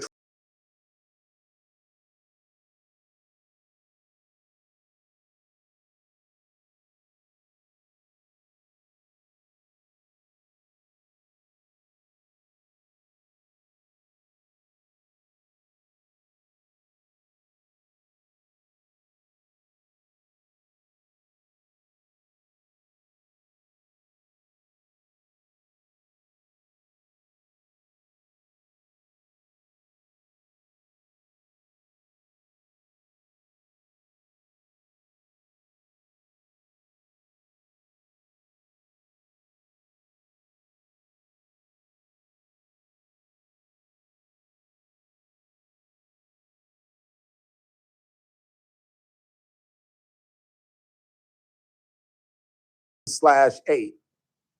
Okay. Is the FCC going to give us a call in the morning? No, I don't know about that. 842-5376-842-KERN. But you need other information, don't you? You're Momentarily. going to need my card and everything, and I'm not giving that out over the phone. Please don't. Ordering some food for dinner tonight. Doing it through Chris. 842-5376-842-KERN. So as I said, Dodgers had a protective road trip. They're back in town tomorrow. They're probably back in town tonight, obviously. But they start playing tomorrow against the Seattle Mariners. And then over the weekend, and I hopefully am going to one of these games. My boy Chet says he's going to take me to a game on Saturday, I believe, against the Boston Red Sox. I've never seen the Red Sox play in person. Pretty excited about that. Haven't been to Dodger Stadium since April. And my boy Chet is doing that for me for a little birthday gift. Comes down from Sacramento. He and his lovely wife, Shauna, who she doesn't really hate me, but she always says, whenever you're in town or whenever Chet comes to visit you, he comes home hungover and broke. I'm like, well, yeah. Of course. That's what we do. We hang out, we gamble. Chet was a really good cat. He lived, I moved in none of your business. When I was a young man, I moved in with my uncle. And Chet and a guy named Corey lived right downstairs. Corey was a gaffer. Corey actually made great money. I never understood why he didn't have an apartment by himself, because gaffers and best boys and the guys behind the scenes in Hollywood make a pretty damn good living.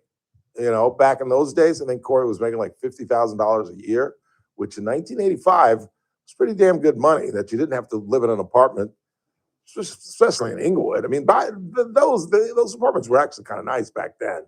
I've driven by lately, and now they all have bars up on them. And that neighborhood has gone to hell. It was right there by, we were right by Centinela and La Brea, that intersection on the way to the Forum in Inglewood. And Chet and I have stayed in contact. His wife is a flight attendant. She's 54 years old, and she's still flying the friendly skies.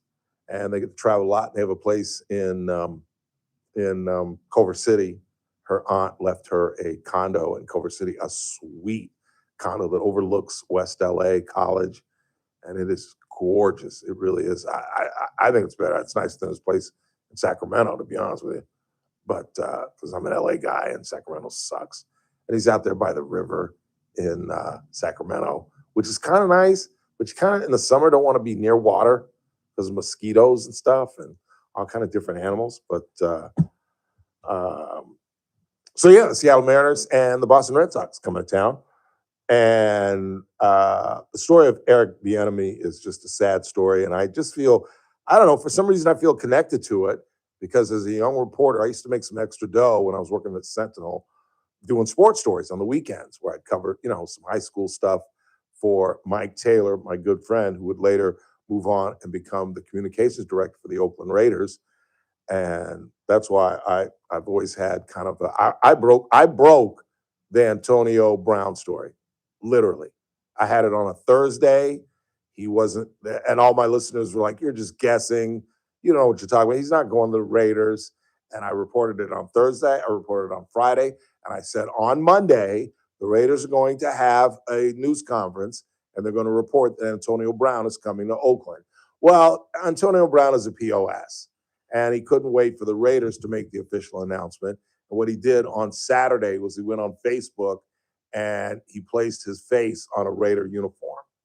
Other than that, I would have had the story solid. And, you know, the naysayer said, well, you just guessed. No, I didn't guess. Mike and I are very close.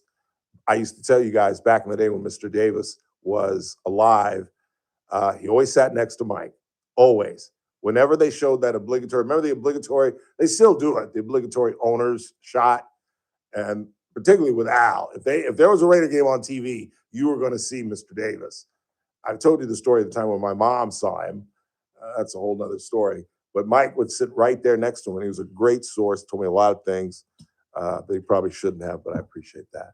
But it's a sad story where his son, Elijah Zion Bieniemy, who has had some problems in his life inexplicably, and obviously we're going to find out more details, shot his mom. And I was going to play you some audio from Andy Vidak. Oh, he's coming on the show this week. I'm glad you remembered. He's back in town on Thursday or Friday, and he promised me he'd come on the show. Glad you brought that up. Nice. Yeah, I ran into him a couple of weeks ago when he was here for Cassie Biddle's fundraiser at a restaurant. He came into the main restaurant. We sat and talked. I love Andy Vidak's former boss to Michael Bowers. And now look where Michael Bowers is on his way to Harvard, et cetera, et cetera. But Andy talked about basically they don't know much and their heart and souls go out. And he talked about Mia. He knew Mia because he was very close with Eric Bieniemy. And he said she was a saint. She's fighting for her life. She's listed in serious but stable condition.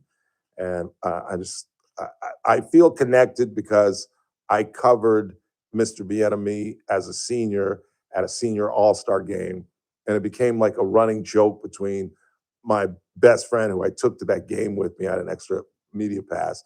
And he sat in the booth with me and watched and just heard this public. Bieniemy dominated an all-star game to where we had this running joke with Bieniemy, because the announcer was horrible. That was part of the joke. And that's basically all he said when the West team had the ball, because they just kept feeding Bieniemy. And every time he touched the ball, he'd go for 20, 25, 30, 40, take it to the house. It was just incredible. It was all night long. Bieniemy. It's just, and now look at him. He's a little younger than I am, obviously, because I was a grown-ass man when he was in high school. So he's probably in his early, mid-50s.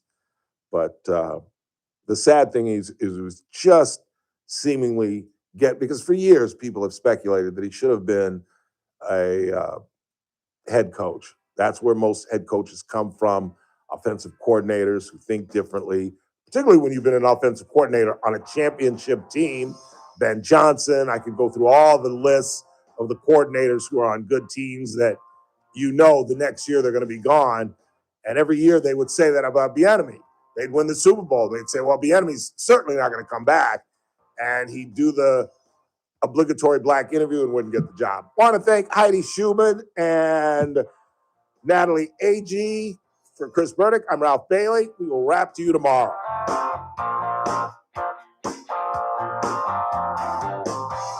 Kern Radio, AM 1230, KERN, 96.1 FM, K241CI Bakersfield, an American General Media station. Keith Peters in Washington. Police now say there were at least 3 suspects involved in a food festival shooting near Seattle's Space Needle over the weekend, and that one of them was among those killed in the violence. Food vendor Adam Lombardo came to clean up the day after the death